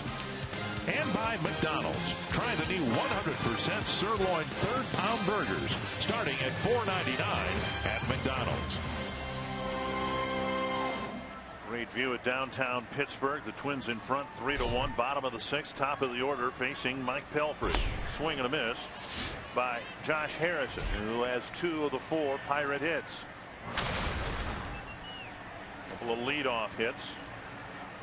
Good pitch by Pelfrey and Kurt Suzuki starting Harrison off with a breaking ball there. First ball pitch. Pirate hitters have shown that they're pretty free swingers. Driven to right. Hunter will get it on one hop. Harrison continues to swing a hot bat. He's got 3 leadoff hits against Mike Pelfrey. And once again, the fastball up.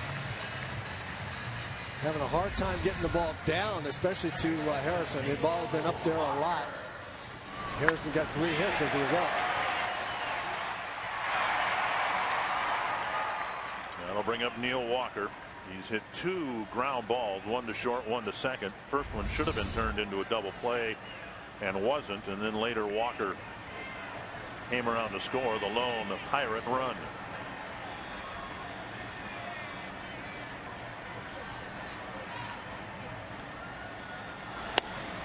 Harrison was thrown out trying to steal after his leadoff single in the third. Pelfrey delivers strike 1.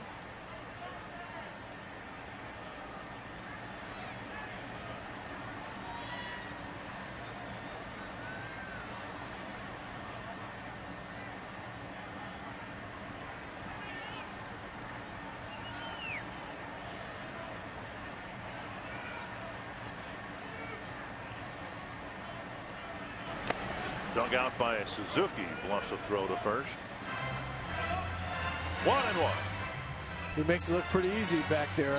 Not only the tough blocks into his body, but that he's so good at that little backhand short hop with that big catcher's glove. He talk about soft hands. He's got soft hands as a catcher.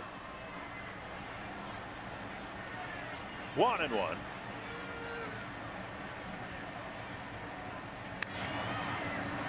Harrison checked it first.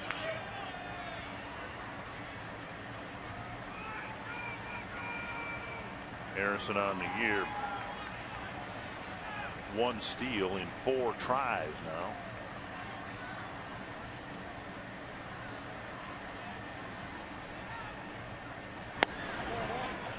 Taken low, 2-1.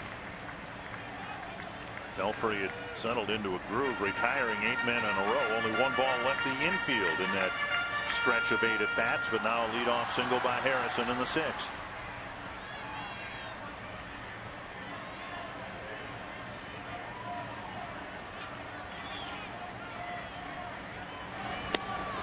On the outside corner.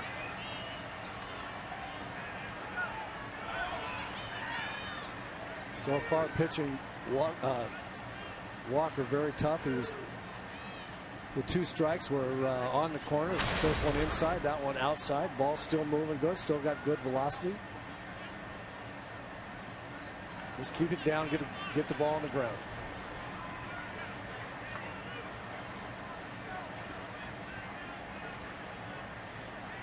Seven ground ball out so far for Pelfrey. Slice to the corner, but foul.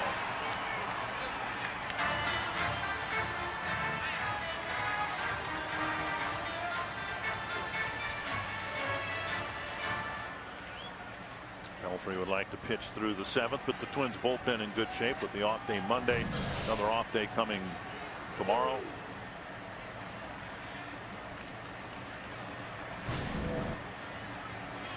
Two and 2 to Neil Walker. And now 3 and 2. Pelfrey hasn't walked anybody.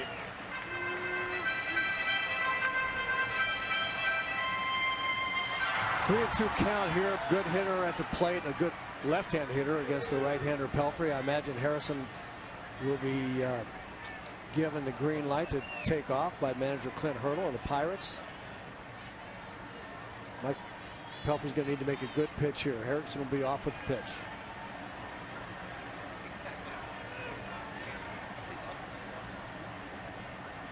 Harrison doesn't go. The ball lined to Dozier. Firing the first, double play. Harrison couldn't take off, but he still was too far away from the bag, and Dozier very quickly delivered a good throw to Mauer. Brian Dozier has an unbelievable ability to get into throwing position from just about anywhere. He makes a great leap, and look how quickly he gets rid of that ball. Almost before he hits the ground, he's throwing. It's just amazing how quick and accurate that little flip is. When Brian Dozier was moved from shortstop to second base, he found a position that was absolutely made for his skills. McCutchen with the bases empty takes one up and in, ball one. What a huge play at a time of the game when Pelfrey needed a bit of a lift. The first inning, the Pirates scored a run when the Twins in the field aided the run scoring, and now a huge line drive double play, and instead of Pelfrey pitching in a jam, he's got the bases empty and 2 away. 1-1. I'm really surprised that Hurdle didn't send Harrison there. I'm not exactly sure why he wouldn't, with the hitter of Walker's ability up there and 3-2 count. Well, there's a decent chance that if he had sent the runner, Dozier would have left the second base position to cover the bag. Someone would have had to have covered it. Yeah, I think Danny Santana would have been covering with the left-hander up. Yeah.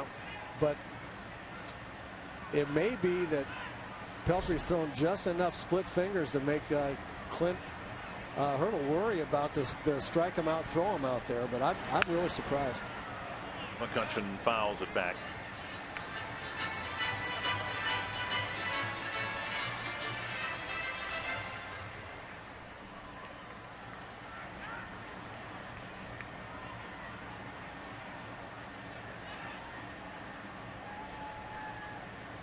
One and two. It's number 89 for Pelfrey. Oh, up and in. It got McCutchen. And when we've seen Pelfrey lose his release point like that, it's not just typically been for one pitch. Generally, what happens when you see the ball sailing that direction from Pelfrey, he's opened up real quick, and he loses his release point, as you say, Dick, because his front shoulder's flying open, and the angle of his arm changes, and he's not throwing downhill. He's throwing more from the side. His hand gets underneath the ball a little bit, or to the side of the baseball. Let's hope he can get right back in his groove. Just missed the outside corner. Twins pitchers now have hit 14 batters, and Pelfrey's hit half of those. Remember the game a couple starts ago where he hit 3 batters in 1 inning. Well, when he loses it right where we just saw him hit McCutchen, up and in, or to right-handers, up and away from left-handers. And now 2-0. Trying to overcompensate there. He's kind of hooked 2 of them in a row. Suzuki out to try to settle Pelfrey down a little bit. A quick trip to the mound. It just seems odd because Mike is, a veteran pitcher, and yet sometimes things start wobbling for him out there, and he acts very much like an inexperienced pitcher. Things tend to snowball on him when you would think just the opposite would be the case. 2-0 to the cleanup hitter for the Pirates. Sharply hit to Dozier. And Pelfrey gets out and through the 6th inning with the Twins in front, 3-1.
Torrey Hunter with a bases loaded, bases clearing double in the first inning. The Twins jump out to a 3-0 lead.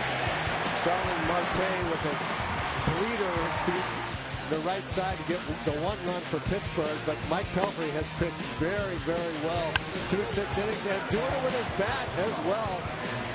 2 hits, his second career multi-hit game. 6 innings and a very nice job. Neil Allen says, "You're done, big guy. We're going to take it from here out of the bullpen. Try to close this thing out for you." Good job. He's probably saying, "Look, can I at least hit? Yeah. Can I hit for myself?" And then no Twin pitchers had 3 hits in a game since Jim Perry in 1971. Shane Robinson grounds the first pitch, fumbled by Alvarez. He goes to the bag, and a very quick out here to start the 7th inning against Jared Hughes, the new Pirate pitcher. 1 down.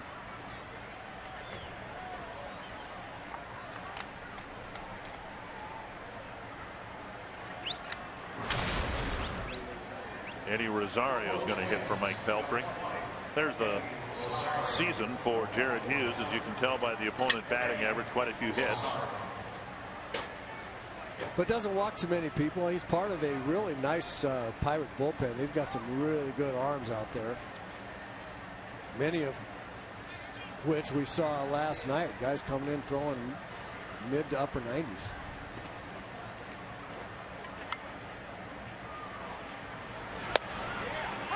Rosario just called up a couple of weeks ago. Of course, hit a home run on the first pitch he saw. But so much focus on the prospects, hitting prospects at Double-A. Byron Buxton and Miguel Sano.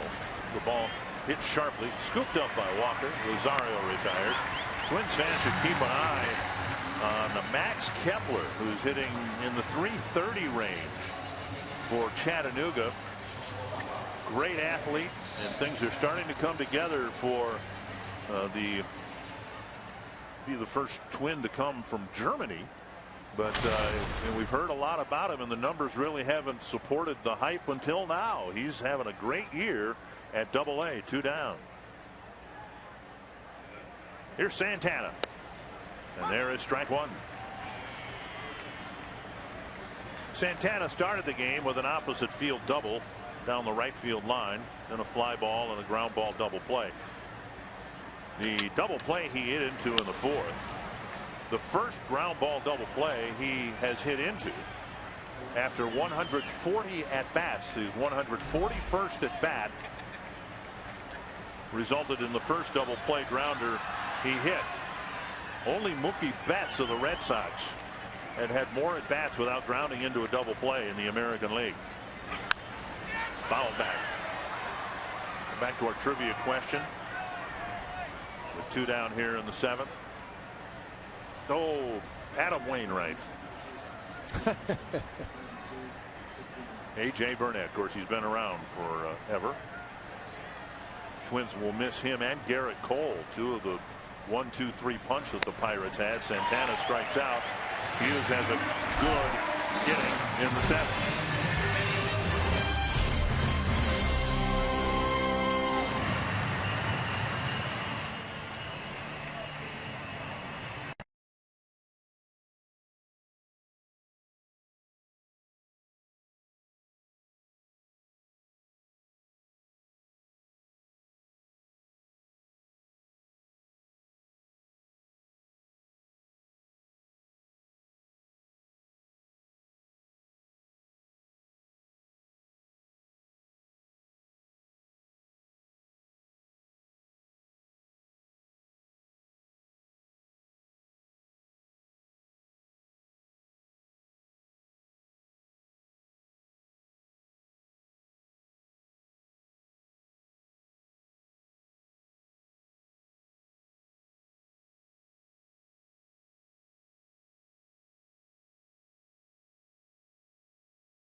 David Letterman's final show, and Paul Molitor has twice had the opportunity to be one of Letterman's guests. The first time was after he was named World Series MVP in 1993 with Toronto. He said he was so nervous then, he felt like the whole experience was larger than life. And he remembers wearing this red jacket. You'll have to search online for it, because he said today when he was asked about it, when you look back, there are fashion choices in your life that you just kind of shake your head at. He said that was definitely one of those moments.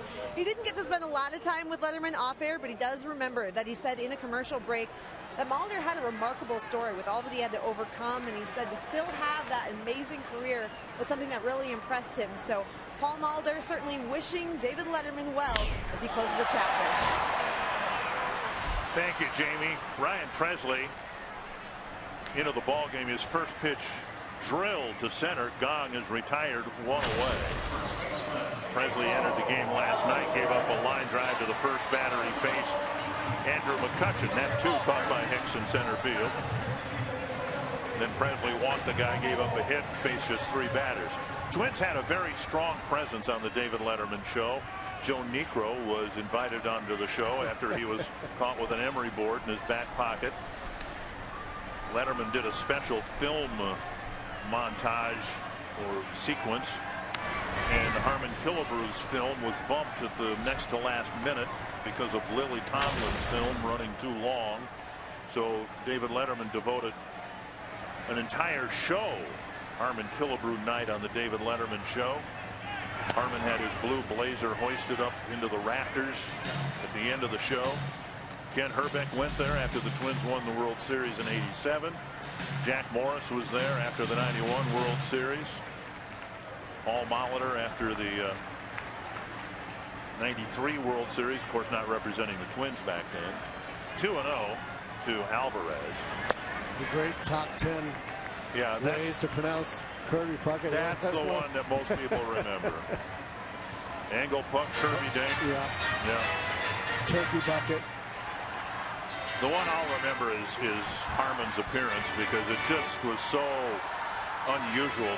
Harmon, one of the humblest and most unassuming people in here. A network TV show was doing the whole show on Harmon Killebrew. Liberace was a guest. Charlie Pride by phone. Leroy Neiman was painting a mural. And Presley doing the exact same thing he did last night. He gave up a line out to close out the 6th inning. Then he walked the leadoff batter in the 7th. That happened to be Starling Marte. Cervelli will bat, and he represents the tying run. It was a 4-pitch walk to Marte leading off the 7th inning last night. Here at least there's 1 out. Cervelli 0 for 2. He lined out to Hunter and was called out in the 5th. Fox Tracks presented by Carrier. Ball 1. That's 5 straight. Yeah, Ryan has done a really nice job up until his last couple of outings, 2 or 3 outings, where he's just kind of lost command of the strike zone with his pitches. Fastball, curveball, slider, all of them good. But you got to throw them for strikes. Half swing, I think he went. And Brian Honora said he did. 1-1. Happens so often, as we saw, as you mentioned last night.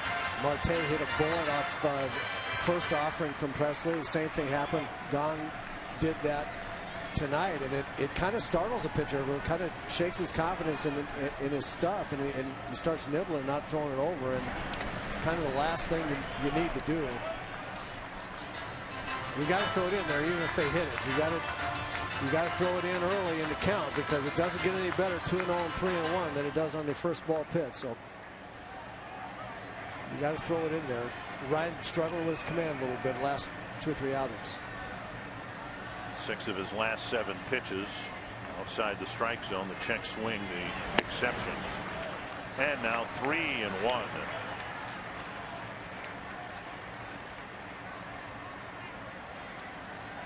Twins the stingiest team in the American League in terms of issuing walks, and Presley is going to pitch in the final 3 innings of a close ball game. Is going to have to throw more strikes.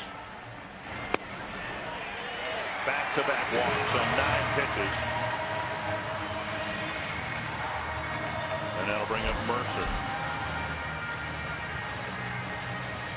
The one strike in this string of balls was a check swing on a pitch down and away out of the strike zone. Sean Rodriguez is going to hit for Jordy Mercer.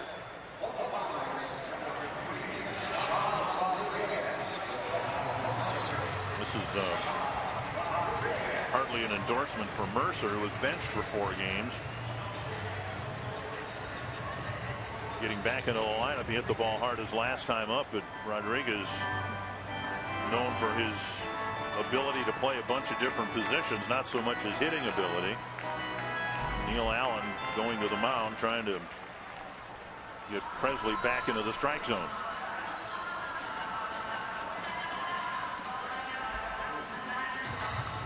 And follow Twins baseball all year with MLB.com At Bat, the #1 app for live baseball. At Bats up to the moment, at any moment, in-game highlights, live look-ins, replay reviews, radio broadcast, statcast, and more.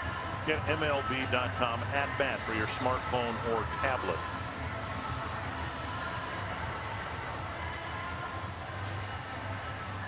Presley, before last night, had walked just 2 men in 9 and 2/3 innings, and now 3 walks and a base hit in the last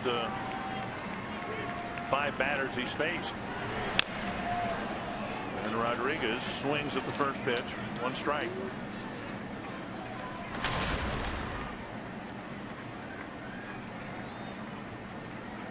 Rodriguez, one of the few guys in the Pirates club that's had some success pinch hitting. And I've always thought this guy's a tough out, even though he doesn't statistically have the best numbers. Bluth gets the out at second. Important because that's the tying run. Absolutely. Very nice play by Trevor. Good awareness to know that you got to go out there and get that out, keep the tying run out of scoring position. Trevor goes a long way from this ball. Throws it off balance, and kind of a sidearm flip. You see him go to his left, grab it, throw in one motion. Ryan acting like a first baseman to make sure you get that out, and that's a big out. Polanco announced as the pinch hitter, and that will get Ryan Presley out of the game. A disappointing outing for Presley, issuing 2 walks, but there are 2 out here in the 7th inning.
There are 2 out.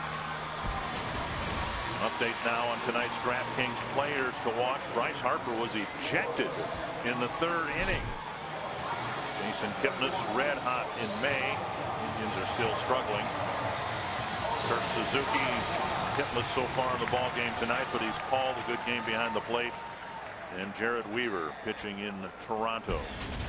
Polanco was announced. Tabata will come off the bench and hit against Aaron Thompson. Tying run at first, 2 away. Tabata just called up yesterday. was given credit for a pinch hit on a ball that even Brian Dozier thought should have been ruled an error. First pitch over for a strike for Thompson. In the first weeks of the year, he was equally effective against righties and lefties, but now right-handers are starting to have a little success against him. They're hitting .300 against him. Yeah, he's been up in the strike zone a little bit against right-handers with his fastball, and that was not the case early in the year. That breaking ball really, really good to left-handers. He's been up in the zone just a little bit to right-handers lately. Crack foul, 2 strikes. And Thompson gets ahead. Top of quite a story. A few years ago, the Pirates signed him to a 6-year deal. And last year, they took him off the 40-man roster twice. And he didn't come north with the team out of spring training this year, even though the Pirates are paying him $4 million this year. Just called him up yesterday. 2 strikes from Thompson. To center. And a base hit. It's 3-2 on an 0-2 pitch. Tabata drills an RBI single. 0-2, a breaking ball right in the middle of the plate, and that's what's been the case with Aaron Thompson lately against right-handers. Everything kind of up in the zone. That was a little breaking ball that stayed right there, right in the middle. Said here, hit me as hard as you want to, pretty much. That was the guy that Paul Mulder really wanted Aaron Thompson to get, obviously, before the right-handers come back into play here. Paul forced to bring in a right-hander. And it'll be Michael Tonkin asked to get the final out of the 7th inning now in a 1-run game.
Two out and 2 on in the bottom of the 7th. This copyrighted telecast is presented by authority of the Minnesota Twins and may not be reproduced or retransmitted in any form, and the accounts and descriptions of this game may not be disseminated without the express written consent of Minnesota Twins, LLC. Well, Michael Tonkin didn't pitch in last night's ball game. He did have kind of a rough outing against the Rays on Sunday. Gave up 3 hits, 2 earned runs in 2/3 of an inning, and he now is asked to get the final out of the 7th. Harrison already has 3 hits, and the Pirates getting a couple of walks back-to-back here in the 7th, and just their 6th hit of the night makes it a 3-2 ball game. Yeah, Harrison's hot. He's a first ball fastball hitter. Let's see what they do here. Fly ball right field. Hunter running to the line, and it's out of play. If it had been on the field of play, it looked like Torrey would have had a play. 1 strike.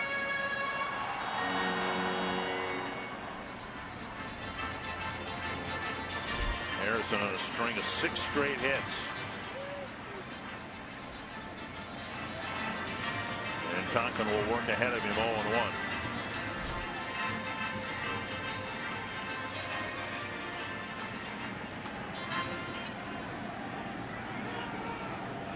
run at second.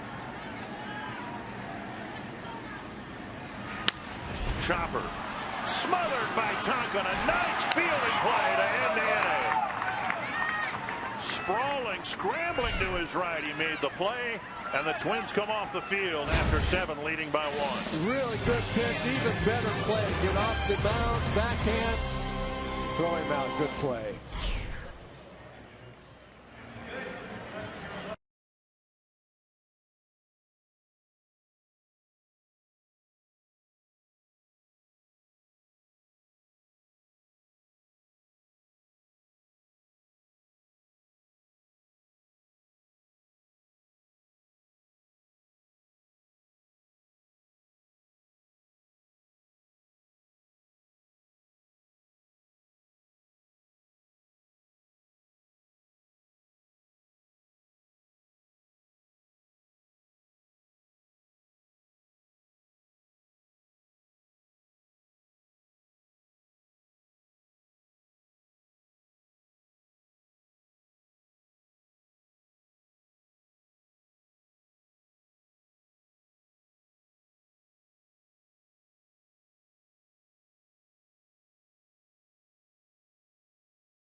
Thank you, Anthony. Twins fans would find this hard to believe, but the Tigers are having a terrible time scoring runs right now. Just a couple a game, it seems like. They'll have to score at least 3 if they're going to win. If the Tigers lose that game, and if the Twins win theirs, the Twins will be ahead of Detroit in the standings. Watson, the new Pirate pitcher, Dozier in the box, and he takes ball 1. Watson has been outstanding. To put it in Twins terms, from the left side, he's been as good as Blaine Boyer has been for the Twins from the right side. Yeah, terrific 8th inning setup guy for Melanson, the closer, but a lot of Pirate coaches think Watson could be a closer himself. High throw. Alvarez lands on the bag. Dozier retired, 1 away. Michael Tonkin with a great fielding play to get the Twins off the field. Well, you won't see a better play from a pitcher in a big situation like this. Little nubber that if he doesn't make that play is going to be a base hit for sure. But he does make the play. Saying, see, they're the best athletes on the field. Roy Smalley on May 20th saying that pitchers are the best athletes on the team. His voice dripping with irony.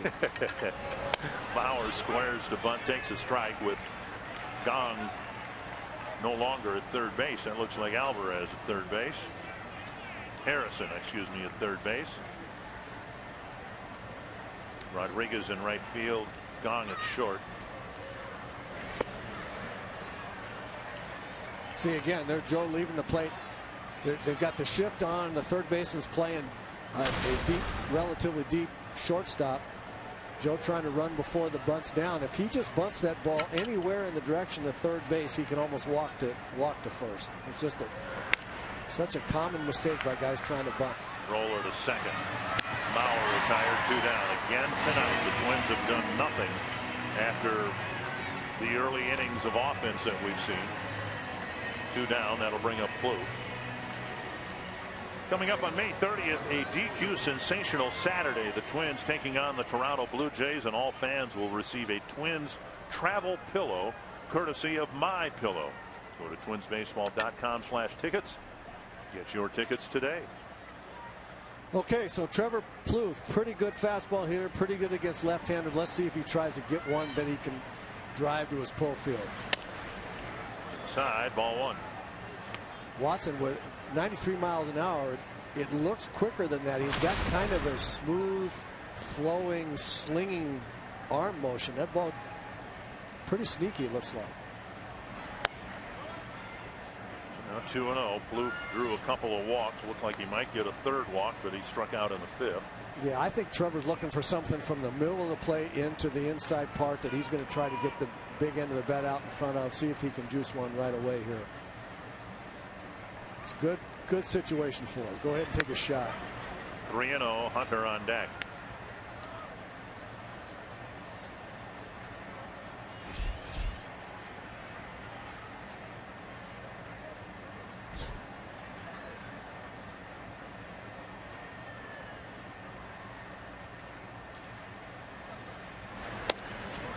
And a 4-pitch walk will get Hunter to the plate, with Plouffe drawing his third walk of the game. Now I can almost guarantee you that we're going to see a pretty big hack from Torrey here if he gets a fastball in the middle of the strike zone. I don't think this is going to be a right field stroke for Torrey. We'll see. I think he's going to try to do something big to left field here. Torrey with a 3-run double off the right field fence in the first inning. And that's been it for run scoring for the Twins. He followed with a single in the third. Strike one.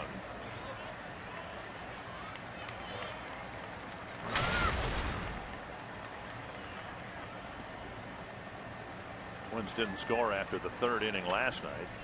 They haven't scored after the first inning tonight. Inside, 1-1.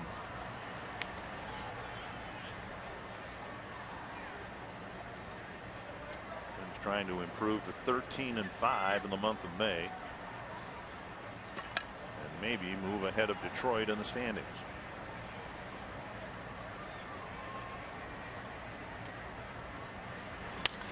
Drilled, foul. 1-2. That was the one. He was certainly going to sit on a fastball and try to get the big end out in front like he did. It was just a little too quick right there. Now he's going to have to battle with 2 strikes. But that was the swing I was expecting from Torrey. He just got out in front just a little bit. Struck him out, and the inning ends. Watson has another effective ace. The Twins will hope Blaine Boyer can do the same thing.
He has been so effective lately, and mainly because of his ability to throw breaking balls and locate fastball. Neil Walker last night, big situation. Fastball in the inside corner, just off the outside corner of the fastball. Best pitch right here, showing a slow breaking ball and then buzzing him up high.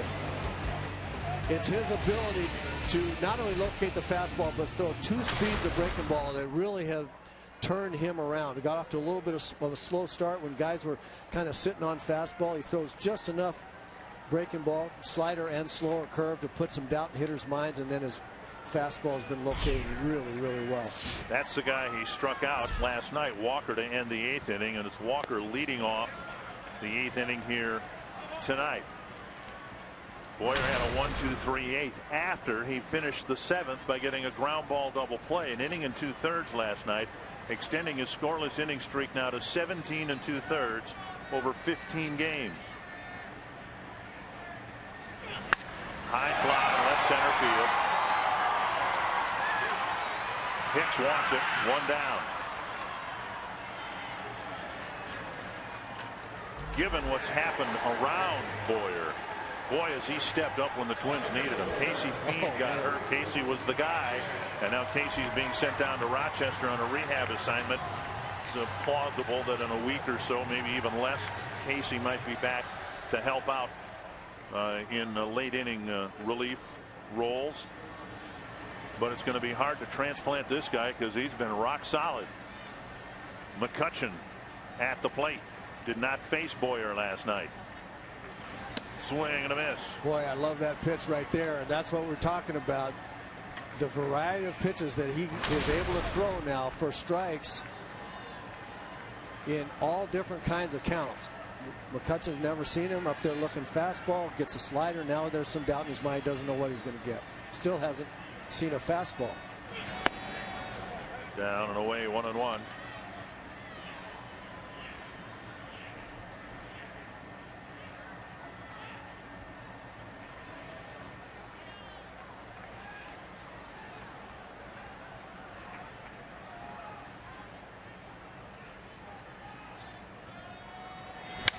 To right center. Hicks is back. Gone. And McCutchen's tied the game with a home run.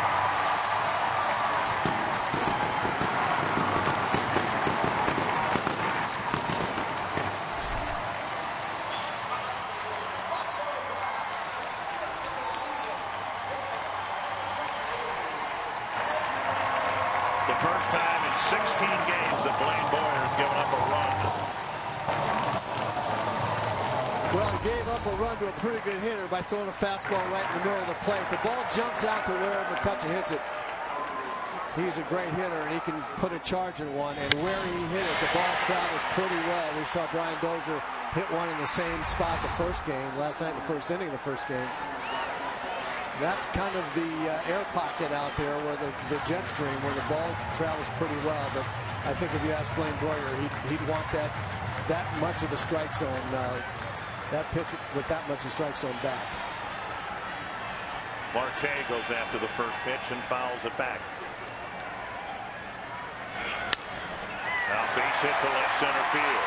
Marte hustling around first. Hicks juggles it, and Marte will go to second. He was headed there anyway. He'll be given credit for a double. Hicks knew that Marte was going to try for a double, and he may have juggled the ball briefly because of that, but Marte will get credit for a double. I think it would have taken a really, really good play to get Marte anyway, running hard right out of the box.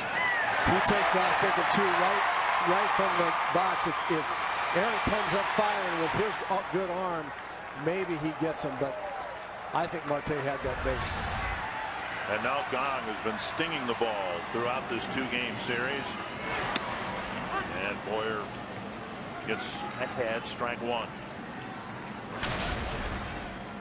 A chopper for a base hit in the first inning, a ground ball to Plouffe in the fourth, and then a liner to Hicks in the seventh.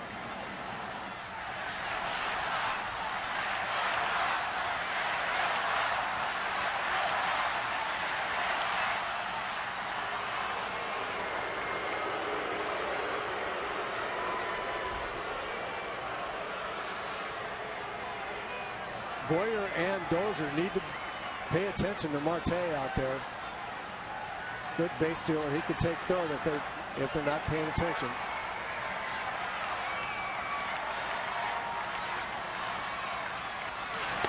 Down and away, 1-1.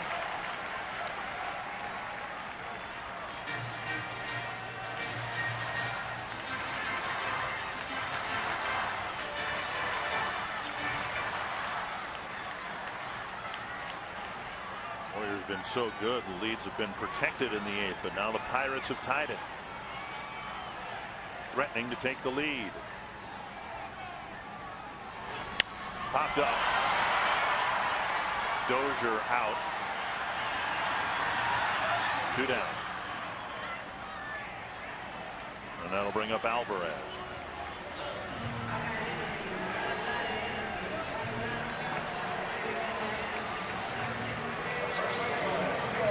Alvarez drew the first of 2 walks, consecutive walks by Ryan Presley in the 7th, scored the second Pirate run. McCutchen with his home run, his 61st here at this ballpark, tying Jason Bay for the all-time home run list here at PNC. Alvarez 0 for 2 with a walk and a run scored, and the Twins will walk him a second time intentionally.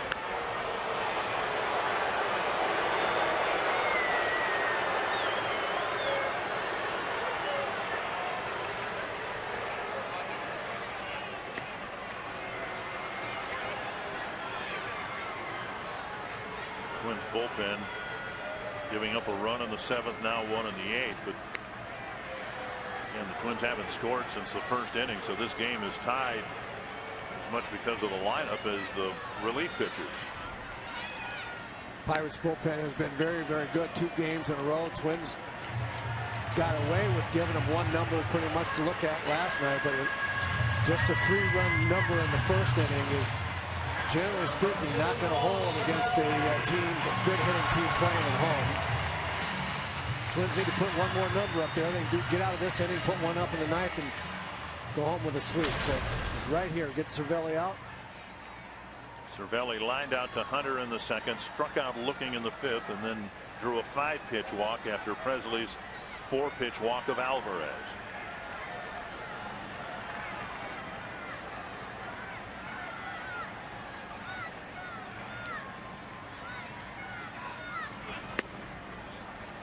A bit high, ball 1.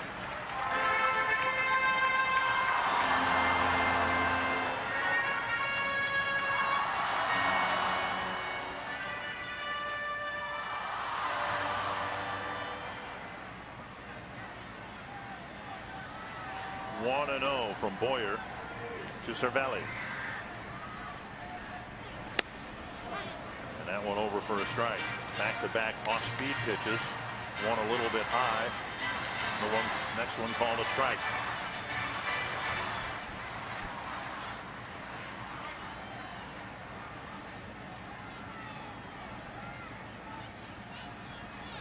One and 1.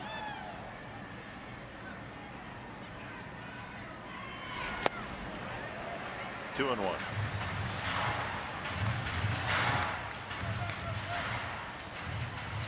Rodriguez on deck. Twins hope he leads off the bottom of the 9th.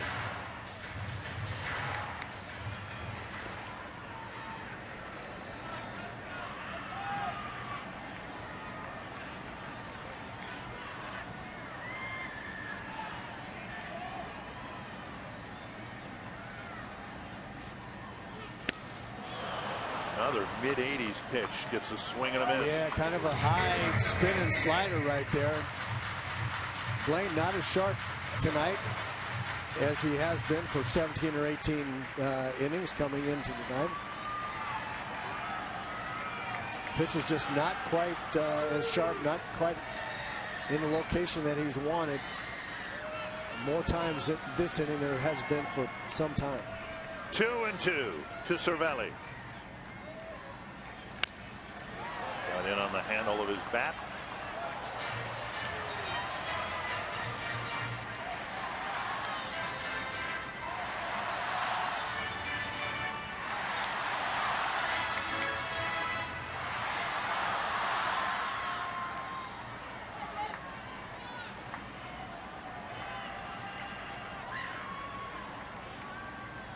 20th pitch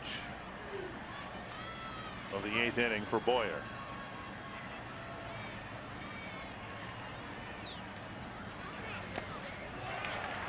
Full count, and with 2 outs, the runners will leave early.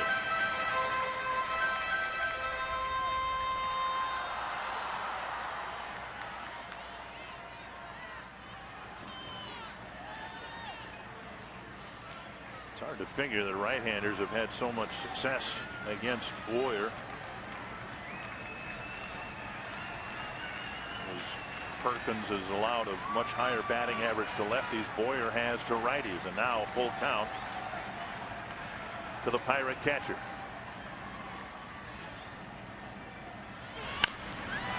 Behind third, foul.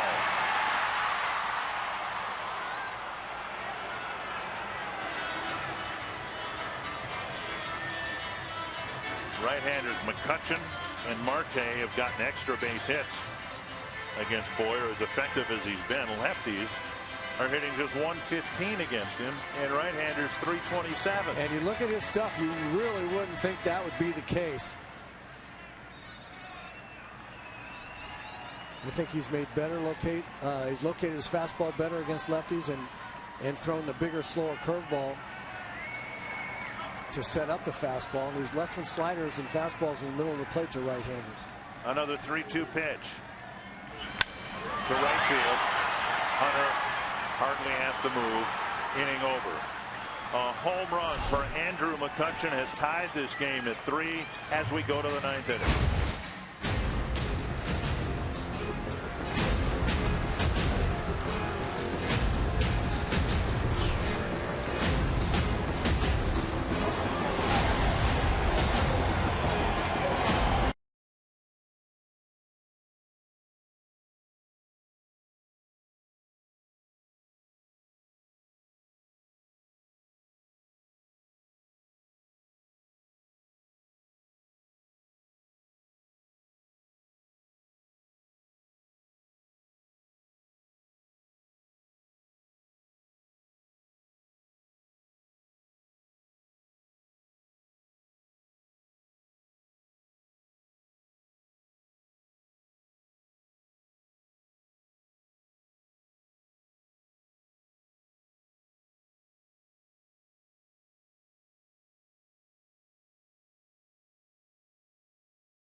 To overcome and never quite got there, but tonight, after an early 3-0 Twins lead, they finally tied it up. No longer an opportunity for a save situation, so the Pirates bring in their closer, Mark Melancon. Melancon, very, very good closer for the Pirates. Best pitch is a cut fastball, throws a lot of them, cutter and a little breaking ball. Manager Clint Hurdle deciding, like most managers would in this situation, I'm not going to lose the game without my best pitcher in the bullpen not having given me a chance to win it. So he'll have him pitch the top of the 9th in hopes of getting out of this inning with the score still tied, and they'll try to win it in the bottom of the 9th. He will have to go somewhere else in extra innings, but This is a move that managers make all the time. They just can't live with not being able to win, with not ended up winning a game and their closer never having a chance to pitch. First pitch missed inside, 1-0 to Suzuki. Hicks and Robinson will follow. Grounded to short. Gong sets and fires one away. That'll bring up Hicks. Hicks with a couple of strikeouts and a single.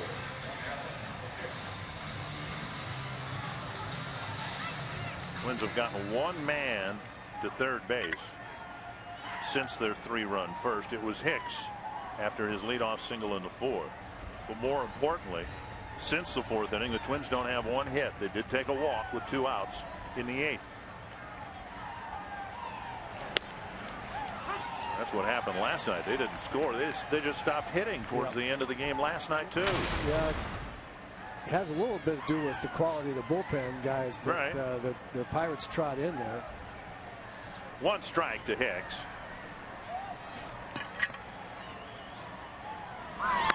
And now a ball.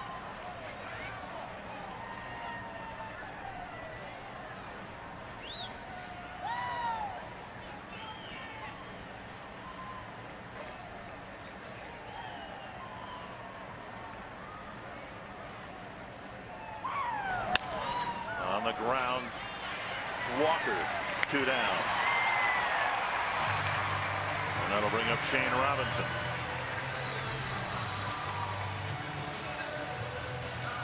Robinson didn't play for about a week in the starting lineup last night, went hitless and hitless again so far here tonight. A couple of ground outs and a strikeout. Eduardo Nunez in the on deck circle. He apparently will hit for the pitcher if we get there here in the ninth.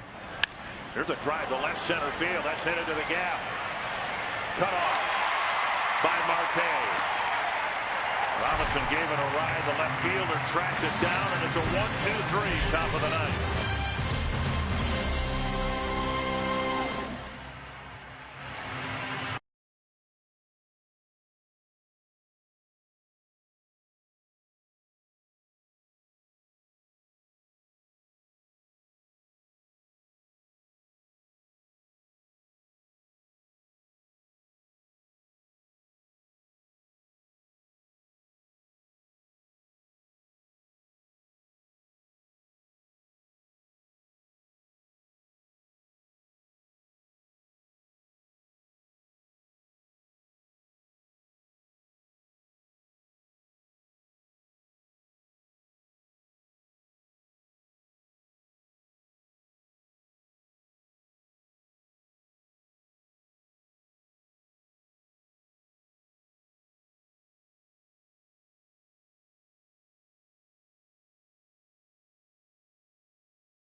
Pirates finally tied the game up on McCutcheon's home run in the 8th. Paul Molitor employing a double switch as we begin the bottom of the 9th.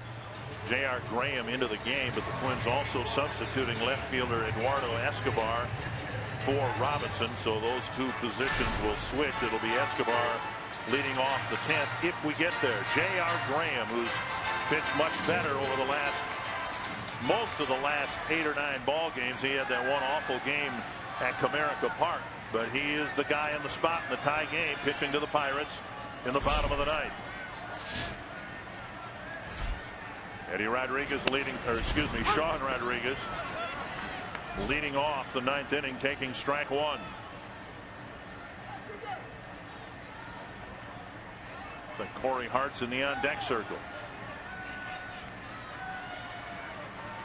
1-1.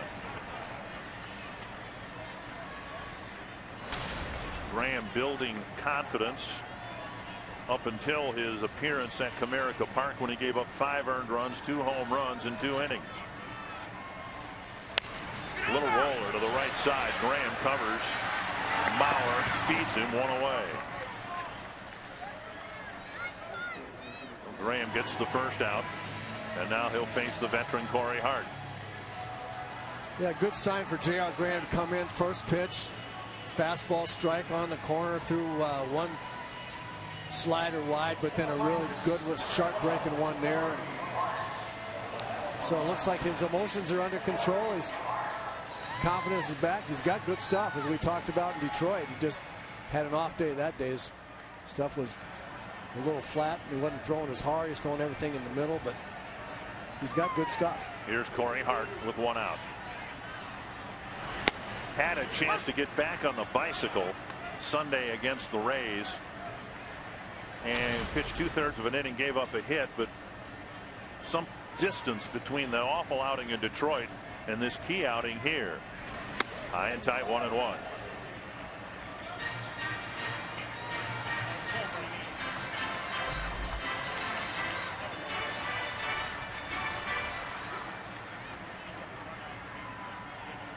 Hart, the most prolific pinch hitter for the Pirates, just missed the outside corner. 6 pinch hits in 15 at bats, and you know about his power. He can hit the ball a long way.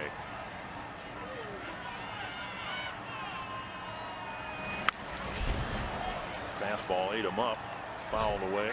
Yep, JR throwing 96, 97.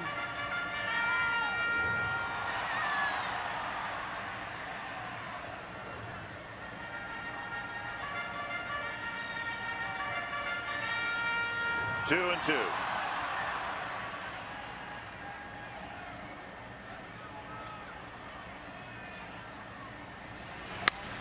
Fly ball right field. Hunter comes in a couple of steps, 2 down. And that'll bring up Harrison. Harrison nearly made it a 4-hit night, but Tonkin made a nice sprawling play to get his nubber and throw him out and end the 7th inning.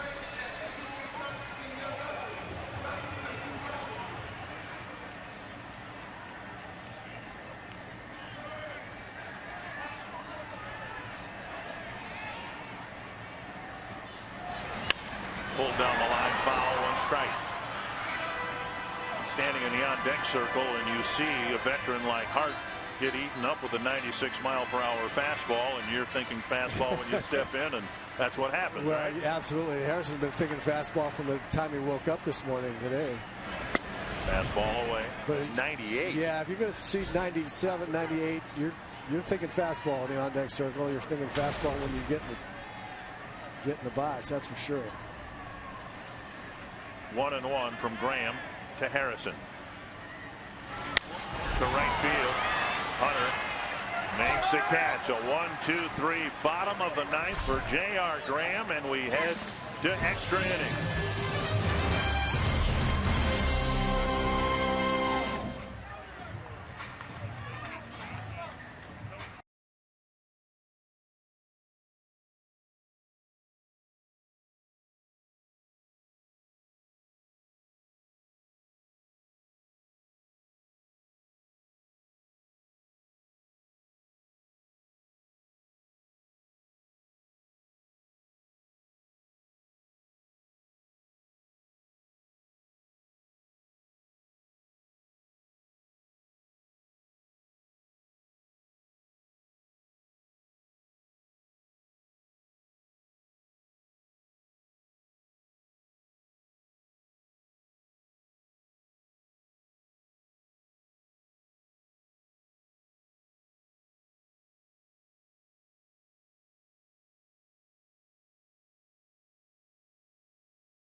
Jerky all season long. Jack Link's beef jerky.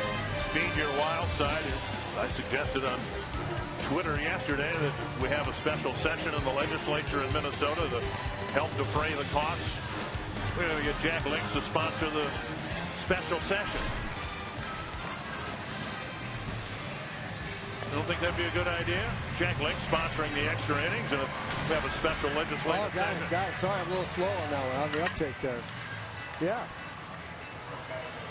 Rob Scahill will pitch for the Pirates. He was warming up earlier in the ball game. Now he'll get a chance to come in the 10th, and he'll face Eduardo Escobar because of the double switch. The pitcher spot now moves to the 8th spot in the batting order.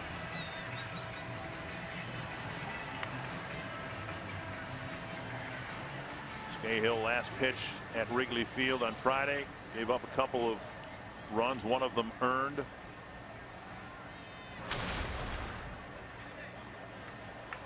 He will face Escobar, Santana, and Dozier.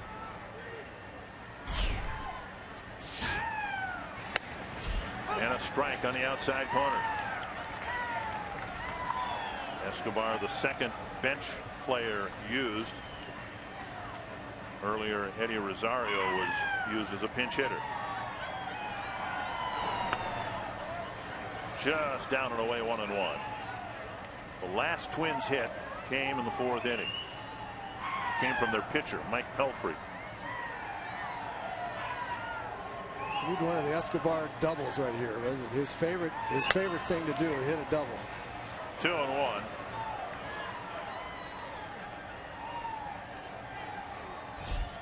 Scahill's been really good, but he has walked 7 men in 15 2/3 innings. Escobar, not the easiest guy in the world to walk. Pulled on the ground, foul. Escobar, a doubles hitting machine last year and much of the time this year. 7 of them in 103 at bat. Yeah, Pirates playing no doubles defense. Alvarez right on the line over there at first base, trying to prevent an Escobar double. Probably won't be on the ground down the first base line. Probably not.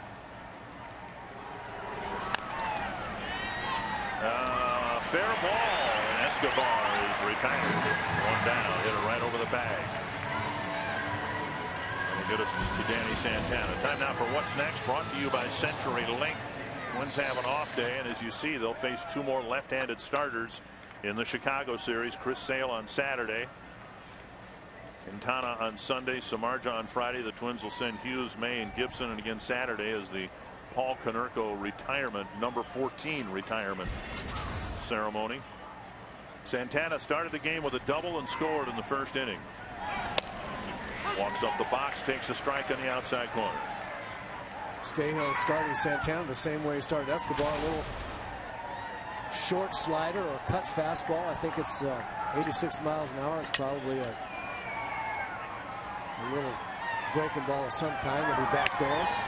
And Santana got one up, tried to turn around a good fastball, but he fouled it back, 2 strikes.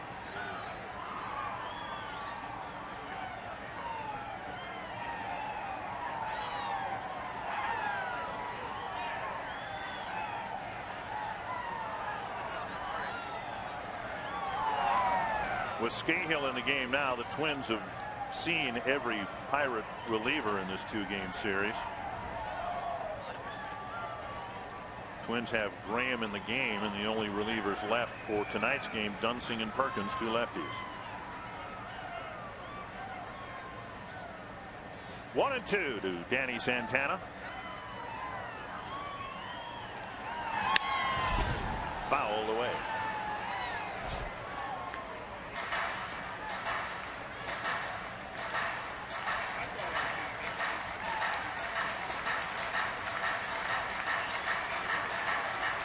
Would like to get base runners. They'd like to get the right base runners, guys who can run, and Santana's one of those guys. Just was going to say that. Love to have Santana on with his speed, and Dozier coming up. That's hit to center. McCutcheon toward the gap. Makes the catch out, number 2. Twins had 3 hits in their first 5 plate appearances. And then other than Mike Pelfrey, they've had just 2 hits since. Here's Dozier 0 for 4. He's hit 3 ground balls and struck out once. The Pirates 0 and 5 in extra inning games. Hard to imagine that with the arms we've seen come out of the bullpen.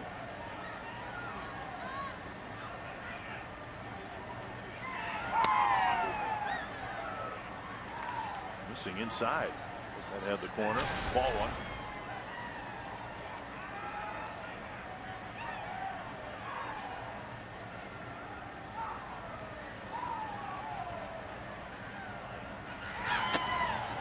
That first pitch, why it was not called a strike, but it was called a ball. 2-0 now.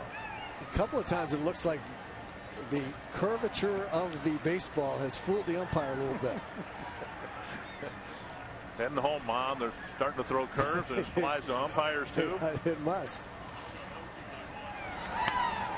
That one called a strike. 2-1.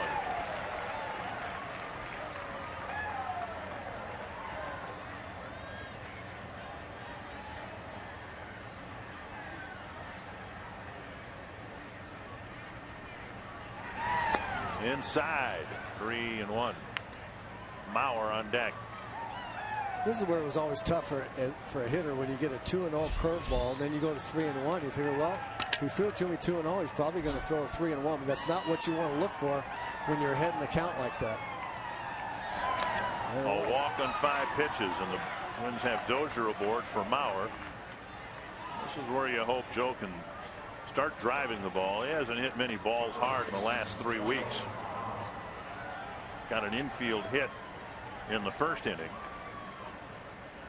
Since then, 3 ground balls.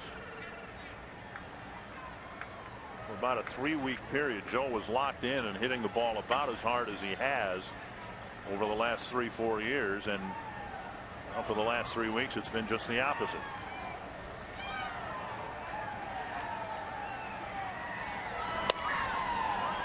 Just off the plate, ball 1.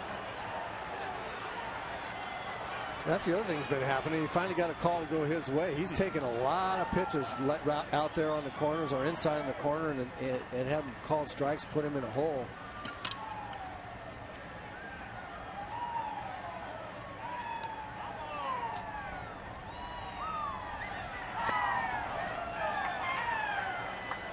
And Cervelli will walk to the mound.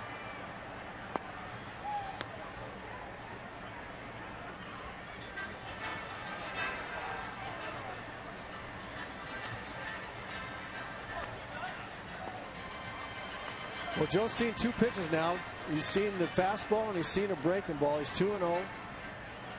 Joe has a habit of taking a strike in a lot of at bats. In this situation, I hope he gets on that fastball speed he saw in the first pitch and looks for it in the middle of the plate and puts a charge in one here. See if he can do as you say and really drive the ball. A big enough ballpark, he can score Dozier. 3-0. Kloof on deck. Okay, now take one and then drive one in the gap. 3-1.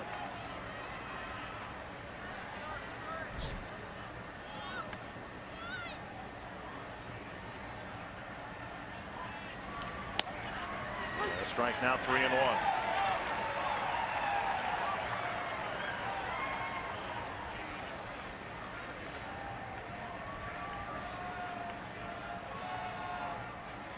Mauer had the biggest hit in the ball game last night, hoping to get the biggest hit in the ball game tonight. Dozier goes. The pitch chopped right to the shortstop. And Mauer's retired. The Twins are done in the 10th inning. They get a walk, but can't get a hit. It's still 3-3.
struck early.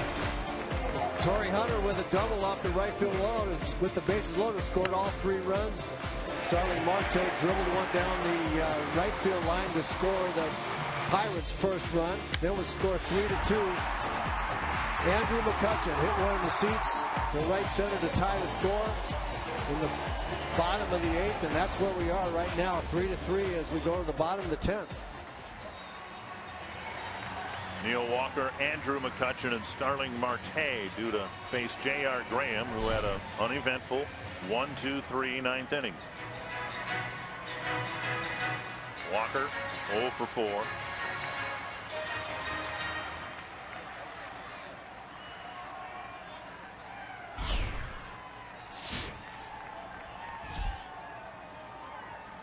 So, swing and a miss, strike 1.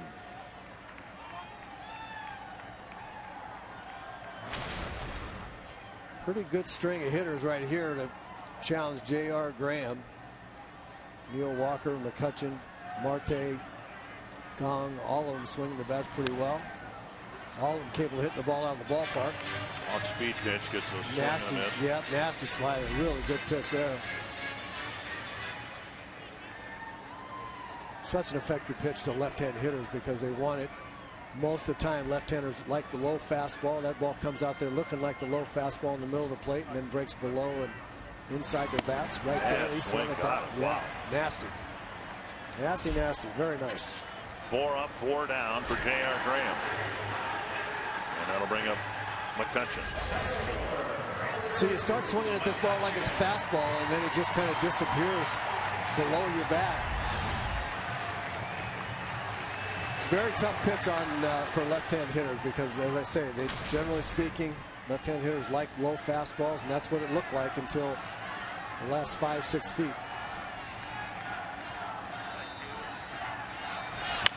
McCutchen taps an off-speed pitch foul. He clobbered a home run to right center field to tie the game in the 8th inning against Blaine Boyer. First time that Boyer had given up a run in 16 games and 18 innings.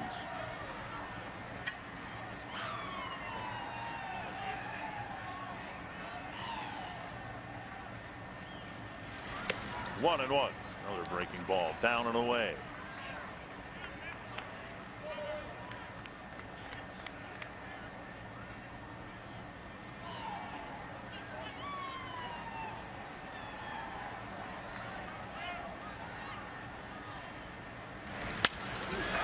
And a base hit to center.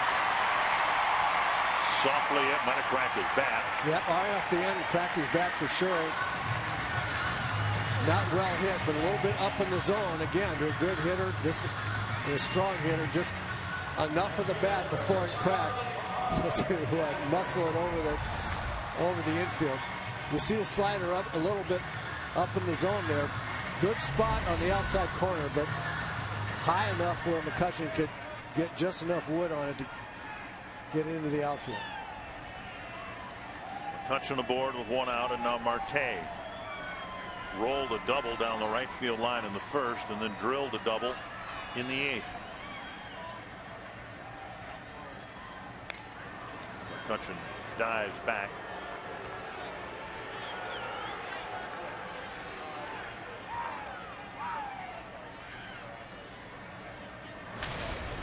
McCutchen usually good for 20 to 30 steals a year, but he's been bothered by a sore left knee.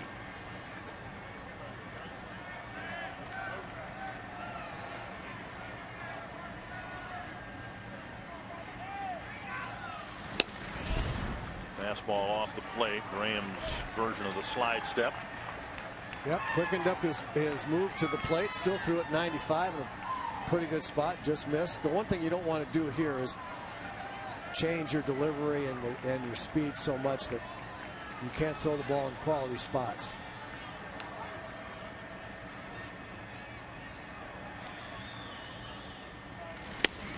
The plate again, 2-0.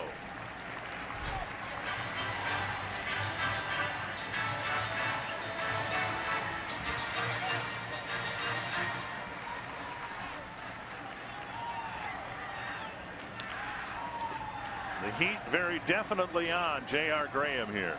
Pressure packed situation in a tie game, and then extra inning.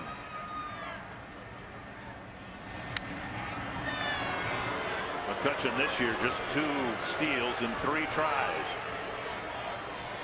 Marte's bounced into 4 double plays, which is surprising with his speed, but he does hit the ball hard, and good hitters hit into a lot of double plays. Power against power. Yep. 2-1.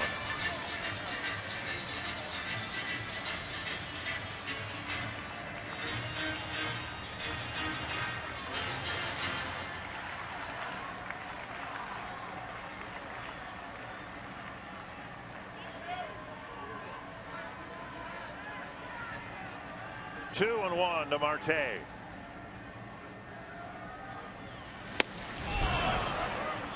.96 on back-to-back fastballs, getting a swing and a miss.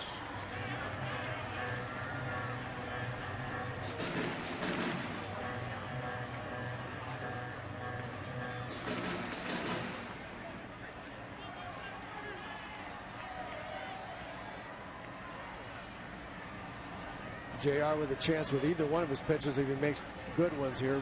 If he wants to throw the slider down the way, if he can get it out there, he'll get him on that one or the fastball. Fastball, but now it's 3-2, and we'll see if McCutchen takes off here.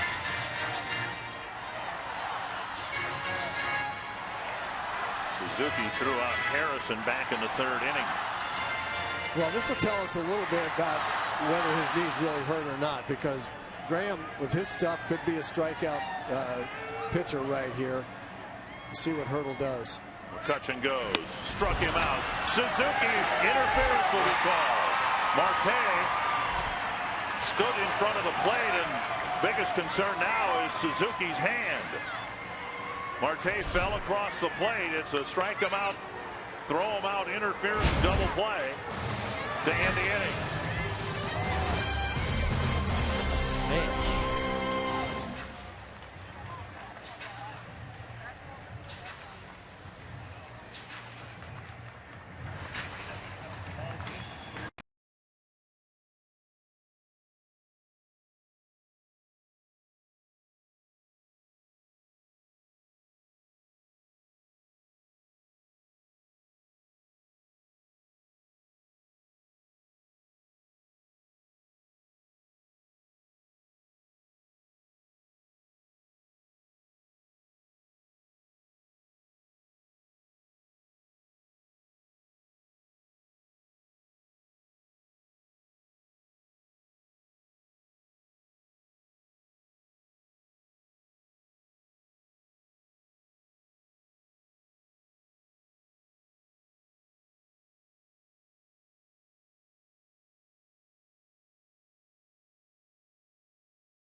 As well, brought to you by Jack Link's Beef Jerky. Jack Link's Beef Jerky, feed your wild side. 6 up, 6 down. Kurt Suzuki appears to be okay. Interference, a batter's interference call resulting in a strike him out, throw him out, double play. Yeah, as we look at it, great fastball from J.R. Graham, strikes out Marte, but he walks right across the plate. Kurt, trying to throw the runner out, just slams his wrist into the top of the helmet of Marte, and that, I got to tell you, that hurts. It looks like Kurt's okay. Due to hit 3rd this inning, it will be Plouffe, Hunter, and then presumably Suzuki. Plouffe takes strike 1. He's drawn 3 walks in the ball game.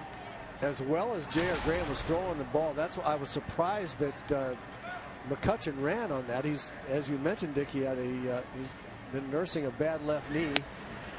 So unless he's really in top running form. I just thought there was a huge possibility of J.R. Graham throwing the ball by Marte. He'd done it twice already. 1-2. Plouffe now the team leader in walks, actually tied with Dozier. They each have 19 now, but 3 walks tonight. Trevor taking 3 pitches, the count 1-2.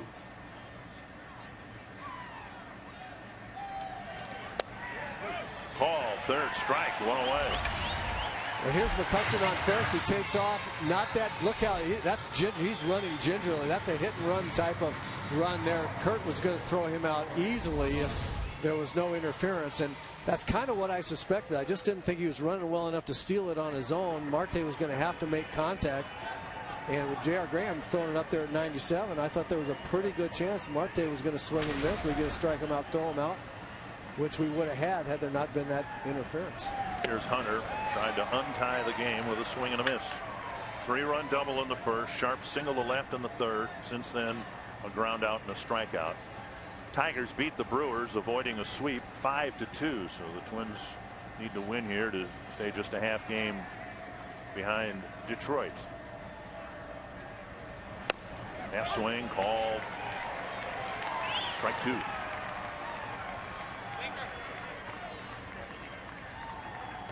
Scahill doing a nice job of mixing up speeds.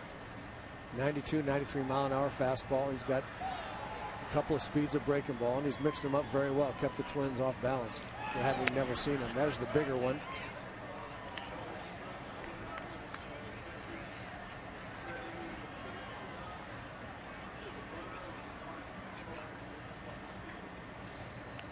Clarifying the scoring ruling, the runner McCutchen, the bottom of the 10th, not charged with a caught stealing, but only because there was catcher's batter's interference. Suzuki's going to get him if he has a free throw at it. 1-2 to Hunter. 2-2.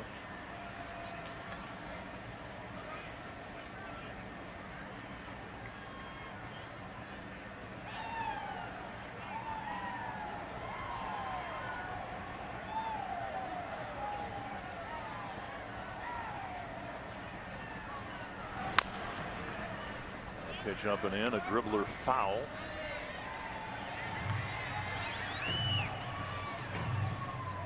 The Twins got 3 hits in the first and just 4 scattered singles since the Hunter double followed a Santana double, and no hits for the Twins since Mike Pelfrey's single in the 4th. Chopper foul. Beyond that, just a couple of walks. Plouffe's 2-out walk in the 8th. Dozier's 2-out walk in the 10th. Yeah, they really haven't even come close to sniffing any real solid at bats against this parade of Pirate relievers. The bullpen for the Pirates has really shut down the Twins lineup completely for 2 nights, actually.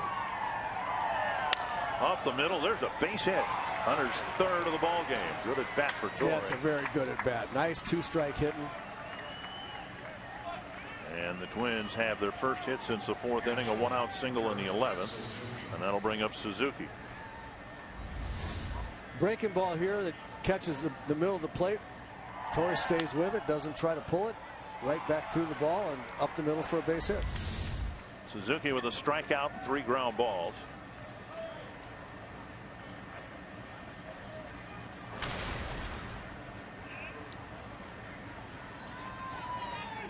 Alvarez holding Hunter on, and Suzuki has a big hole on the right side of the infield. Yeah, here's a situation where a manager might choose to hit and run too. Pitch is up, ball. Oh, I beg your pardon. High strike. 0-1. Kurt Suzuki, pretty good contact guy. Manager Paul Molitor would really pick his spot and hit mainly his count here if he were going to send Torrey, but it would not be a steal situation. It'd be a straight hit and run if he chose to do it. Not here on this pitch. 0-1. High fly, center field. McCutchen comes in for out number 2. There's a situation there where reasonably fast runner at first, a guy that can put the bat on the ball if he has to at the plate. Twins have not been having any kind of a bats that looked like they were going to knock the ball around the yard here trying to win the game. So I thought there was a chance that if Paul got the Molitor got the count in a situation that he liked, where he thought that Suzuki would get a pitch he could handle well, that he might start Torrey, try to get some offense going. 2 out. Hicks at the plate, 1 for 4. Up and away, ball 1. Pitcher's spot is due up next, and Eduardo Nunez is in the on deck circle.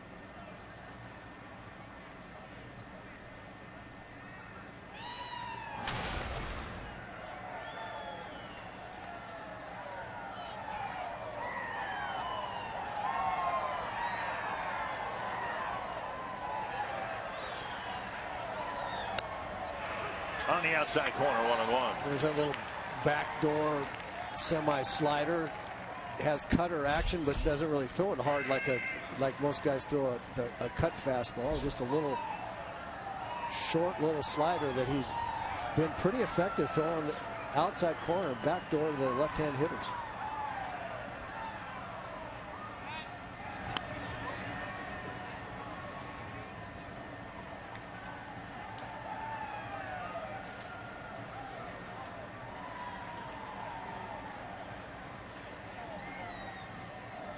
Torrey finds an awful lot to have fun with baseball. There's almost not a situation that he doesn't think's a lot of fun. Looks like they're going out there again, maybe with that same little slider.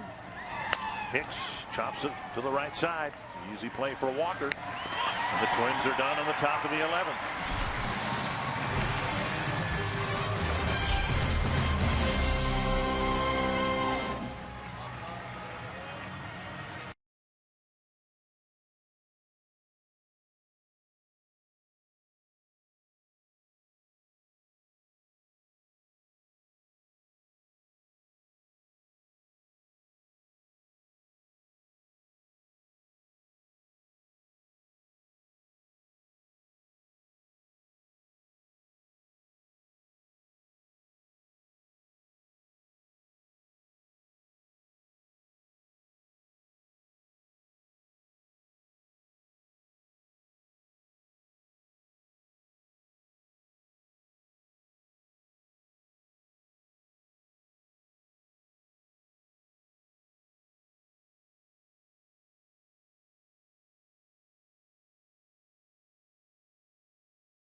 The pitch into a third inning. He's had a good outing here, getting 6 outs from 6 batters.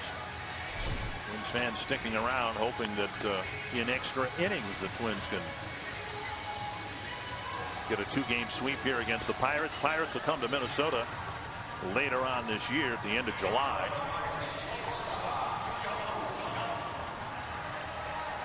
So we'll see how Graham fares here. Yeah, not to put the jinx on him. I know you don't believe in any of that kind of superstition, so I feel comfortable saying that I think this is a really great outing for J.R. Graham. The first time in some time he's pitched, as you called it, a pressure-packed kind of situation. I mean, every hitter up there is the potential winning run, and he has acquitted himself very well, throwing 2 quality pitches, 97-mile-an-hour fastball for strikes, hard-breaking slider for strikes, and when they're not strikes, he's throwing it off the corner in good spots. So I think a real confidence booster for J.R. Graham. Up and in, now 2-0 to Gong. He'll be followed by Alvarez and Cervelli.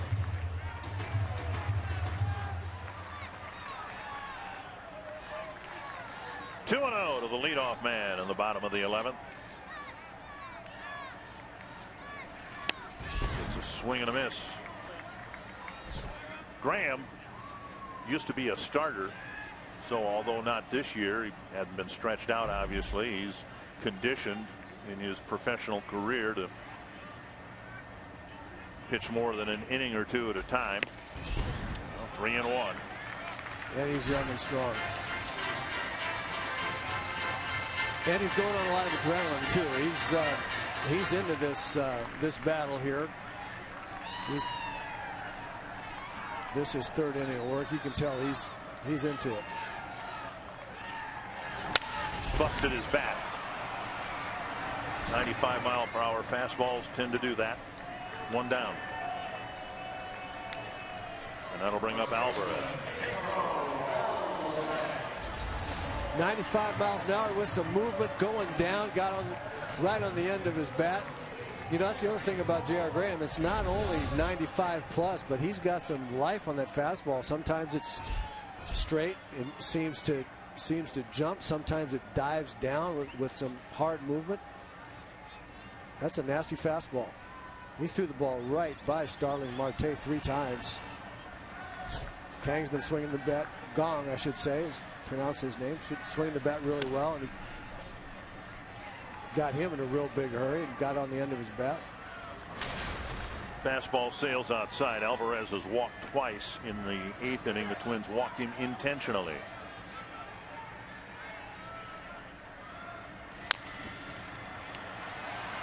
Another assist for Graham. 2 down. Really, nothing has been hit hard against him. Even McCutcheon's hit was a busted bat flare into center field. He's been on the end of everybody's bat. If they've made contact, they've made contact on the end, and that happens when you're throwing the ball that hard. Hitters go up there, they're in a hurry, they're rushing to cheat on the fastball, trying to get the big end out there, and if there's any kind of movement or if he throws it in a great spot on the outside part of the plate, they're way out. They're on the end of the bat. That's what he's done to him. Then he throw. God, that's just a nasty pitch right there. I don't know where it went. I don't know where it was either. That's a good pitch. It makes you shudder as a hitter. 1-0 to Cervelli. Threw it again and got a wild swing and a miss. So far, it's been one of those outings where you can imagine Clint Hurdle asking, so who is this guy? Where'd they get this guy? It's been really good. A good outing for Graham so far. Yes, it has. Best of the year. Best stuff in the best locations. 1-1 to Cervelli. High fly center field. Hicks started back. 3 nearly perfect innings for J.R. Graham in a tie game. We now head for inning number 12.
McCutcheon said he's always looked at Torrey Hunter as a mentor from a distance, of course, and never been teammates or anything like that. Both players with the biggest hits for their teams. Hunter's 3-run double in the first, and then the Pirates finally tied it on McCutcheon's 8th inning home run. Talked about J.R. Graham, and now the Pirates might be going, hey, who is that guy? Where'd they get him? Similar to the response I suspect the Twins had last night when the Pirates brought their flame-throwing right-hander in. Archimedes Caminero will pitch next for Pittsburgh. You can see from the expression of the dugout that Graham is done. We'll see if the Twins can maybe get a run here and give Glenn Perkins a save situation. Archimedes Caminero throws very, very hard. Yes, he does. He can rush it up there. Eduardo Nunez is a good low fastball hitter. See what he gets here leading off the 12th. First pitch popped up foul, backing out of play. Well, you're right. Nunez is not afraid of the fastball. You can't throw it too hard for him without him having a good hack at it. He just had one there. Pretty good swing. So this is a flame throwing guy against a guy that doesn't mind the flame throwing so much. So we'll see.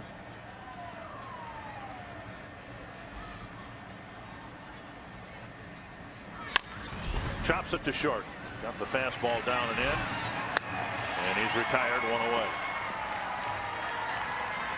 Twins are one of the top hitting teams in the league, but they have not done anything after the early innings in either one of these games. Eduardo Escobar will bat. He bounced to first his first time up. Well, we're hoping we can get Trevor Plouffe to the plate. I was talking with Trevor earlier today. He said, how about this Caminero guy? He can rush it up there. And Trevor said, yeah, but it's straight. I want to see him again.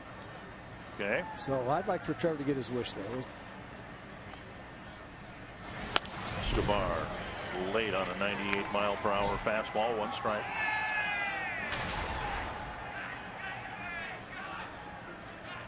This is where you got to let the big end of the bat do all the work. You just have to get the big end out in front.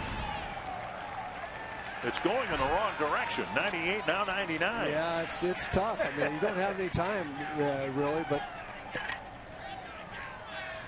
the big end of the bat is going to do all the work. The ball will do all the work against the big end of the bat if you can find a way not to get in the way of getting it out there. You can't swing too hard. You can't spin from the back. You just got to throw the big end of the bat out in front. Escobar not able to do that. That ball's rushing up there. 2 down, and that'll bring up Santana.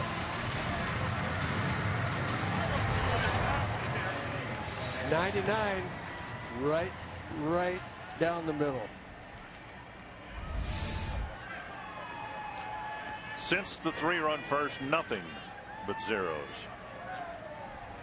And here's Santana. Started the game with a double, scored since then 0 for 4. And a one-hopper will end the 12th very quickly for the Twins. 1, 2, 3.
Brian Dunsing, the last pitcher before we need to see Glenn Perkins in the game. And we've gotten to this point with a real highlight from J.R. Graham. Nasty sliders, 97-mile-an-hour fastballs. He's either throwing the ball by guys or getting weak contact.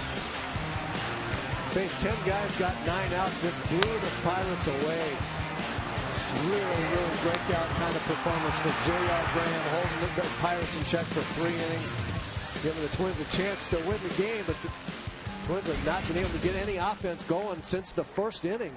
And now Brian Dunsing on to pitch the bottom of the 12th. Sean Rodriguez, first man he'll face in the bottom of the 12th.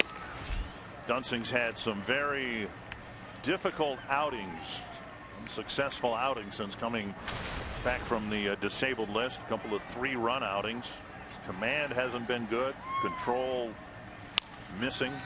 Backhanded by Plouffe. Over to Mauer and a quick first out. In his last outing against the Rays on Sunday, 3 earned runs, just a third of an inning.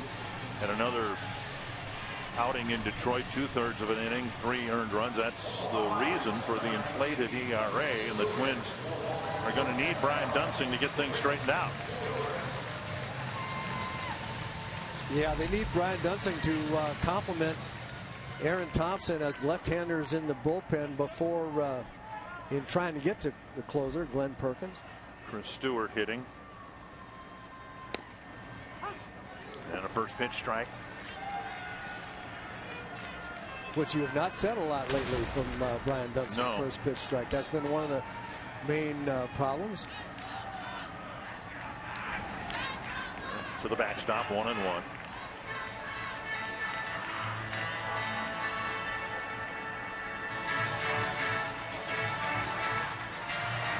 This depletes the Pirate bench here. Stewart hitting.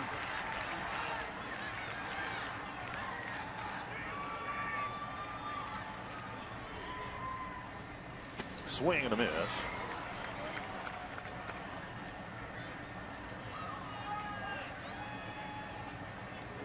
Twins still have Chris Herman and Doug Bernier available to them.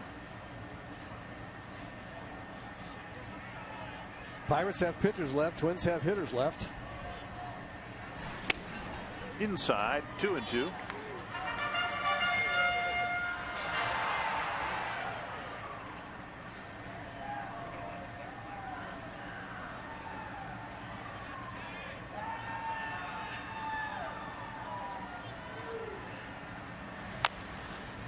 Dunsing off the mound. As time throws low, Mauer is able to catch the low throw on the fly. 2 down. Mike Pelfrey gave up a first inning run. Ryan Presley had control issues, gave up a run in the 7th. McCutchen hit his home run against Boyer. Since then, Graham with 3 effective relief outings. Now a couple of quick outs here for Dunsing and Josh Harrison at the plate.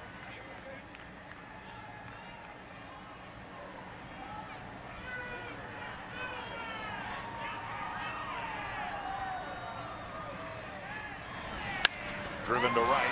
Hunter back, making the catch. Dunsing has a 1-2-3-12. And we have a 13th inning coming your way from PNC Park in Pittsburgh.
Left-hander Antonio Bastardo will come out of the Pirate bullpen, so at least we won't see 99-mile-per-hour fastballs. Oh, Trevor Blue's going to be disappointed.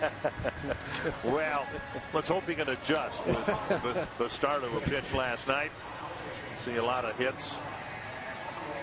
And the Twins will take their swings against him, and they've got Dozier, Mauer, and Plouffe lined up to face him here in the 13th inning. Stewart stays in the game. He'll catch. Cervelli out as the Pirates enact a double switch here.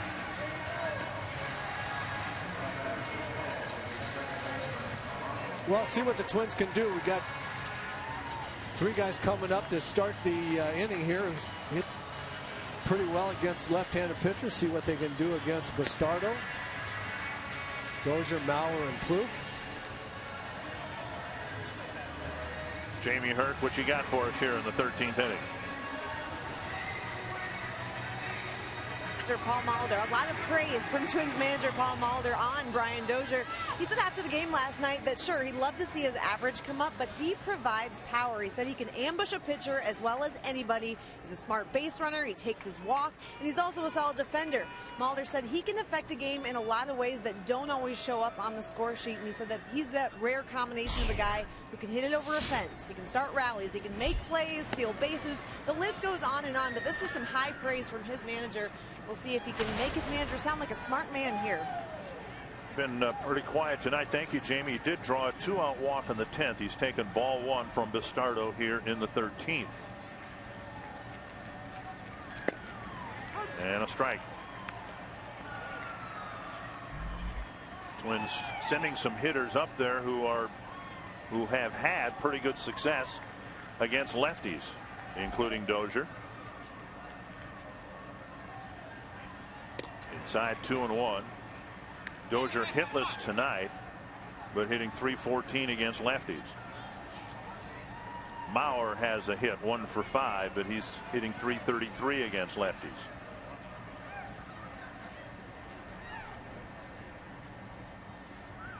A high fly, short left field. In fact, gone on the skin of the infield, makes the catch, 1 away.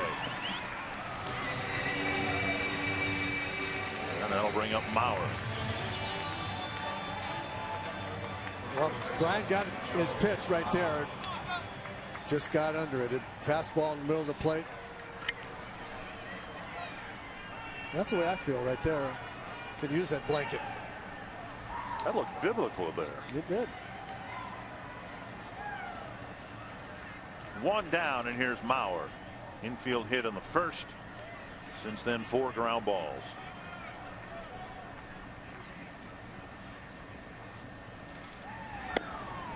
Strike on the outside corner.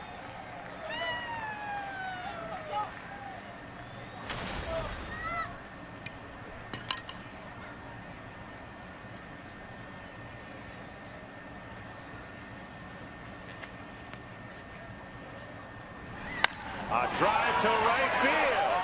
Back and gone! Home run! Mauer's first of the year. Joe Mauer hits his first home run of the year to put the Twins up 4-3. What a good swing and a big time from Joe Mauer. Got a high slider, looked like. Kind of a hanging breaking ball. He just unloaded. Watch the pitch. It sits right there in the middle.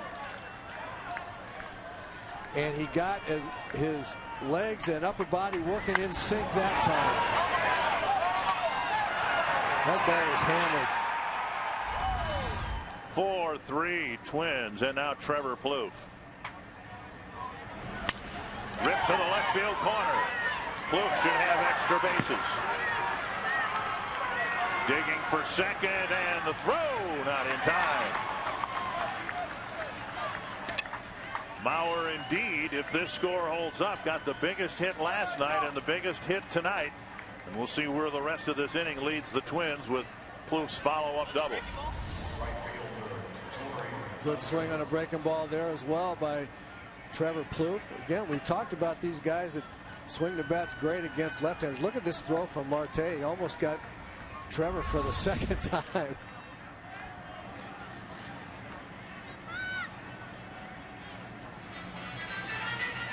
I can't tell under the parka, is that Ray Searage or It is Ray Searage. Getting to be towards the end of May here. It's time for the weather to warm up. You betcha. I'm preaching to the choir. Yes, aren't I? you are. Yes, you are. You've been shuffling back. I usually don't do that unless I'm outside my fish house, ice fishing. You're shuffling back and forth trying to stay warm. This is the closest I'll ever get to ice fishing right here. So you're standing up. I'm afraid to stand up because I'm so high up here to begin with that I'm afraid if I stand up I might get a nosebleed or something.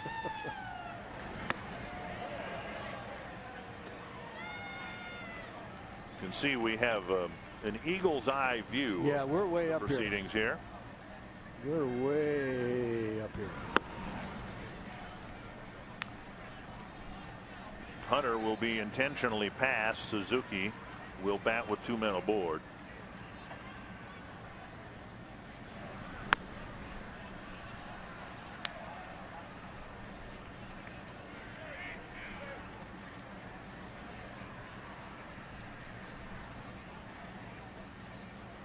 So Hunter with 3 hits and now an intentional walk.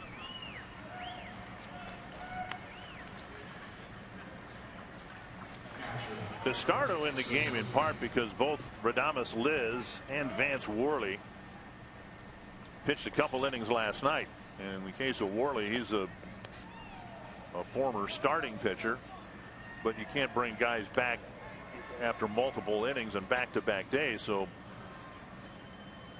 Pistardo getting the call here in the 13th inning. Suzuki 0 for 5.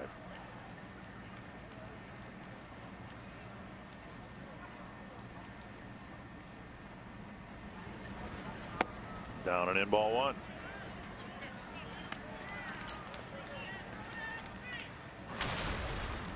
Suzuki with a strikeout, 3 ground balls, and a fly ball.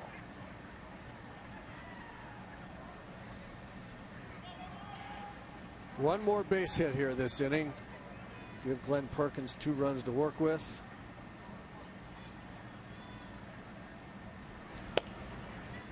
Outside, and it's 2-0.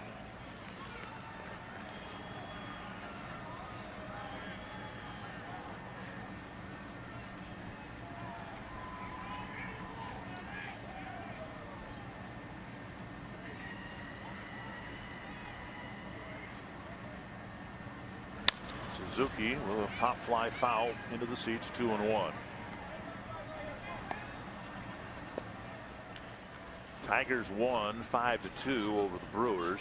Indians are leading the White Sox 4-1 in the 7th. Kansas City leading 7-1 in the 9th.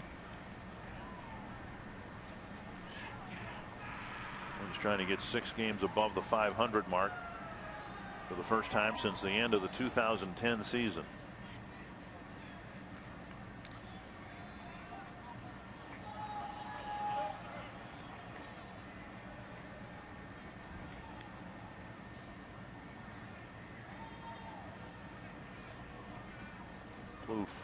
Drawing some attention from Bastardo.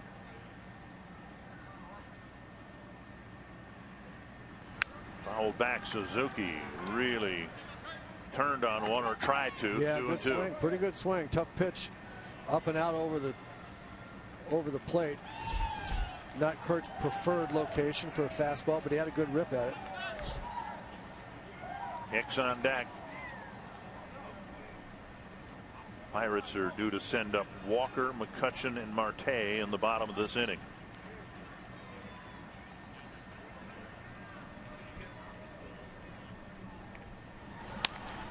Dribbler to the right side. Suzuki retired, but now 2 runners have moved into scoring position for Aaron Hicks. Plouffe to third, Hunter to second. And Hicks has a chance to deliver his biggest hit since his recall. 1 for 5, 2 groundouts, 2 strikeouts, and a single.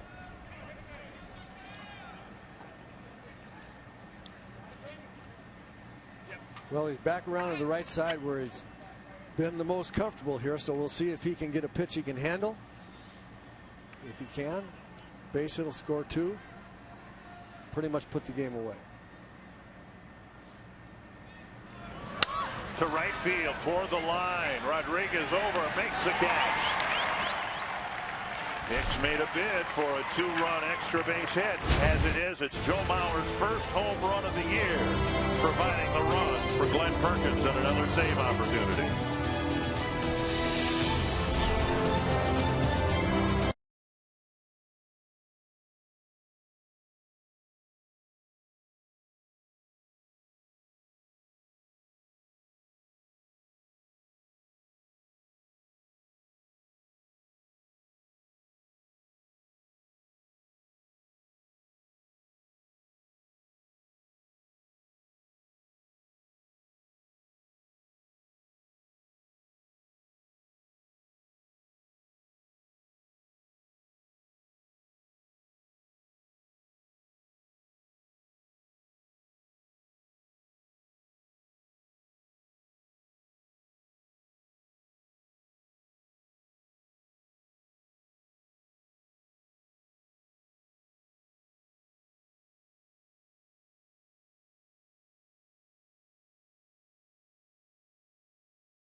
A 2-game series, a 3-run single last night, and now his first home run of the year. And if the lead holds up, Twins will get out of Pittsburgh with a 2-game sweep.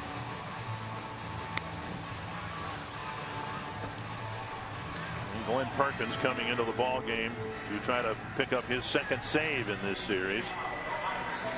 Twins had a couple of 7-run leads early in the game last night. Didn't think they'd need their closer, but they did. And now here in the 13th, Perkins gets the call again.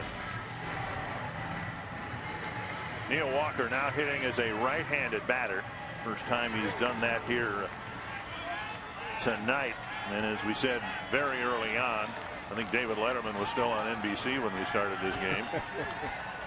Walker a much better left-handed hitter than right-handed batter this year. Fastball inside, ball 1. Walker, McCutchen, and Marte.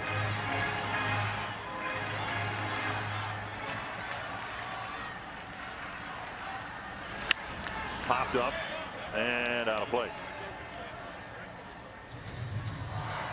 In the 9th inning last night, Perkins got McCutchen and Marte for the first 2 outs.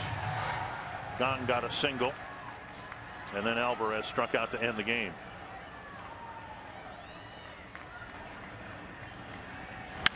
High fly down the right field line. And Mauer watches it drift back into the seats. 1 and 2. What we saw last night was Perkins showing a little more confidence in the slider to right-handed batters. He's got a good fastball tonight. You can tell when Perk likes his fastball. He comes in there firing, and he likes it tonight. To left field, and it will carry to Escobar. 1 away. Walker with a good swing on a fastball that had a lot of the plate there. Very good swing. Hit it on the line, but right at the left fielder, Eduardo Escobar. And now McCutchen, who tied the game at 3, back in the 8th inning. McCutchen bounced just short against Perkins last night. Such a dangerous hitter. This guy, when he gets going, is just really, really dangerous. Swing and a miss. There's that slider you were talking about. It's that spot right down there that is the most effective, and Perk not throwing it there all the time this year, but when he throws it down there, he likes it. And McCutchen with a base hit to left. So a couple of well-hit balls here against Perkins in the 13th. A line out to left, and now McCutchen with a base hit, and that'll bring up Marte.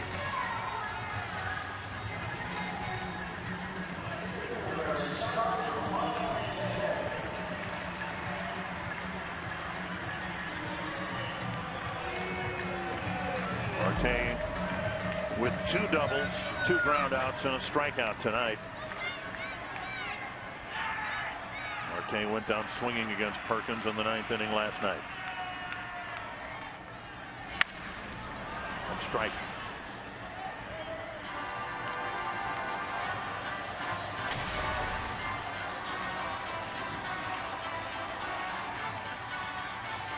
Another dangerous hitter. Of course, going to need to make some good pitches. That slider's going to have to be down toward that back foot like it was to McCutchen that first pitch. McCutchen, after his 10th inning single, was ruled out at second base on batter's interference trying to steal second. Marte struck out, fell across the plate. Nice block by Suzuki, keeping the tying run at first.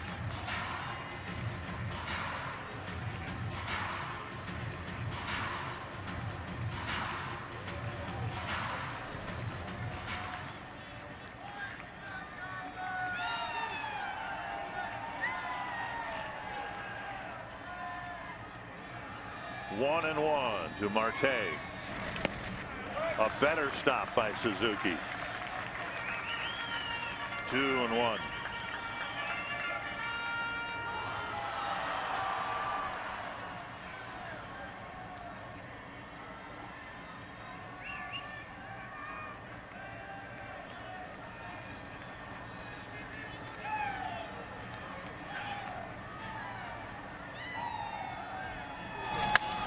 To right field. There's been a lot of line drive outs here late in this game. Hunter with the catch, 2 down.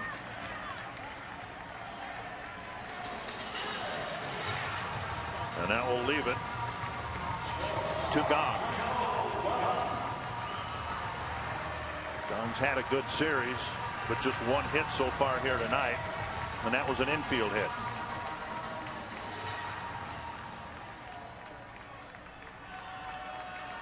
Another dangerous hitter. As I mentioned earlier, he seems to get the big end of the bat to the ball pretty consistently. McCutchen with a big lead at first. A fastball up.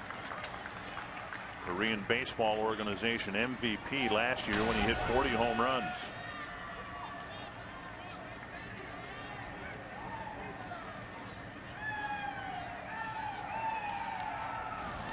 That gets by Suzuki. McCutchen delays, but then advances. 2-0 to the batter. And the tying run now in scoring position. Slider in the dirt, and you almost never see that ball get by Kurt Suzuki. Just got under the glove a little bit. 3-0. What was that ball? Alvarez on deck. Alvarez, as we detailed last night, doesn't get many opportunities against lefties. Now a base is open, and the count's 3-0. And a walk will fill first base. But that leaves Alvarez up there against lefties, and he's not handled them well. Alvarez on the year 1 for 15 against left-handed pitchers with 6 strikeouts. And really didn't have a chance against Glenn Perkins last night. Right. Not even close. So we'll see if Glenn can pitch him the exact same way, get the same result. Tying run at second. Winning run at first and 2 away.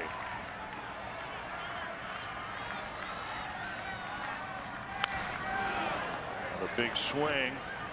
A mid-90s fastball and fouled it back.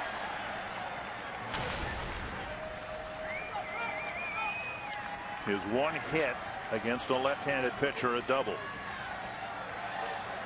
You can see there 0.67 against left-handed pitchers, and now this is 2 a strikes. lefty with pretty good stuff. So the odds in Glenn's favor here. If he can make a good pitch, he'll get him.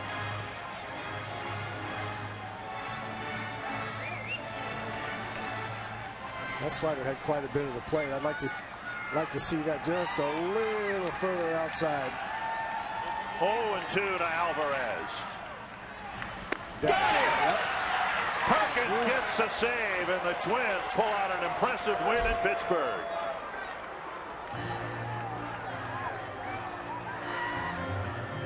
Struck out Alvarez to end the game last night, and he did it again tonight. With a real good slider here, showed him the good fastball to get him impressed with it. Showed him a slider that thought he had a chance to hit, and then threw him the nasty one to put him down. Anthony LaPanta, it took a little bit longer, and the Twins finally got their enough offense to get a run on Joe Mauer's home run in the 13th to win it.